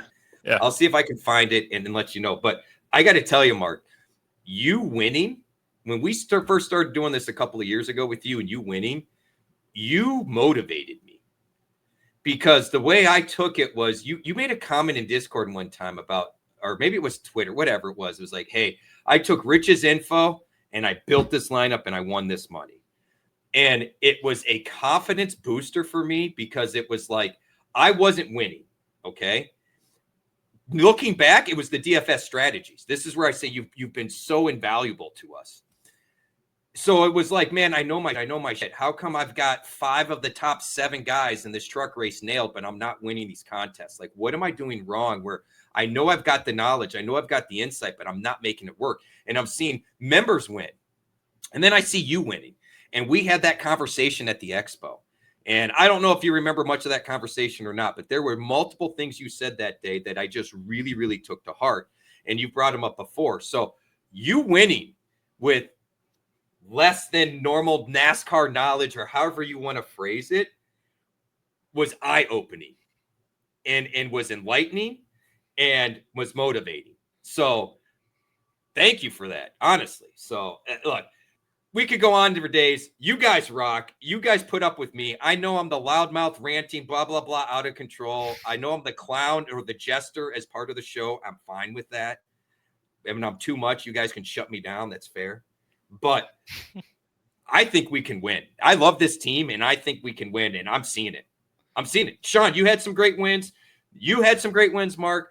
I had some great wins. OGB, Fuzzy, G Money took down a couple of, what did he call them? They weren't whales, but he calls them like big fish or something. It's working. Practice makes perfect. Let me phrase that. Perfect practice makes perfect. So if you keep doing the stuff that, the strategies Mark's talking about and the information we're able to add in, you're going to win. I'm confident in it. So some of our subs are really savvy too. Like Kenobi, I think. Kenobi's got some pretty slick wins and some good takes on some stuff too. So true. Shout out to Kenobi. I hope I mentioned him earlier in the show. I meant to. I think you did, yeah. Okay. All right. Well, on behalf of Elite Plus Network, the fantasyguru.com, please go to fantasyguru.com, check out, subscribe, check out Ghost 20 for 20% off. If you want to check out different things, hit up support at fantasyguru.com. On behalf of Sean Engel, you can find on X at Sean E247. That's SEAN. Don't misspell it. E247. He has some great content to follow on X. Mark Hogan, the one and only, the DFS Marlin. He ain't a shark. He's a Marlin. He gets it done. That is at DFS_Marlin. You can find me on X at Fantasy Bosco. Tread lightly. I'm a bit of a jerk, but you can follow me there. It's been real. It's been fun. This is the last episode of the 2025 NASCAR season, but don't worry. We will be back very soon, very shortly, to talk about the 2026 season. If nothing else, a NASCAR lawsuit that has now gone to antitrust and will be a bit of a disaster for everybody. Yeah, unless we decide to do some random episodes in between where we're like, let's just talk about the NASCAR game for about an hour. Hey, which I'm sure we can do. Hey, Yeah, if you guys have, in fact, we should start a thread. I will create a thread on the NASCAR Discord, okay? If you have the NASCAR 25 game and you were on PS5 or Xbox, allegedly, they're creating a cross-platform patch later this year. Allegedly. I'm not buying it, but that's what I'm told. Let's get our usernames out there. Let's go racing. We can put the AIs in there. We can do it without the AIs.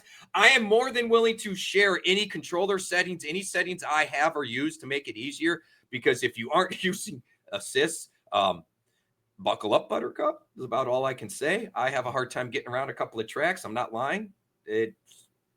Mark's laughing because he knows what I'm talking about. That's hard. So I'll be more than happy to share. Hit us up there. On behalf of all of us at fantasyguru.com, we appreciate you all from the bottom of our hearts.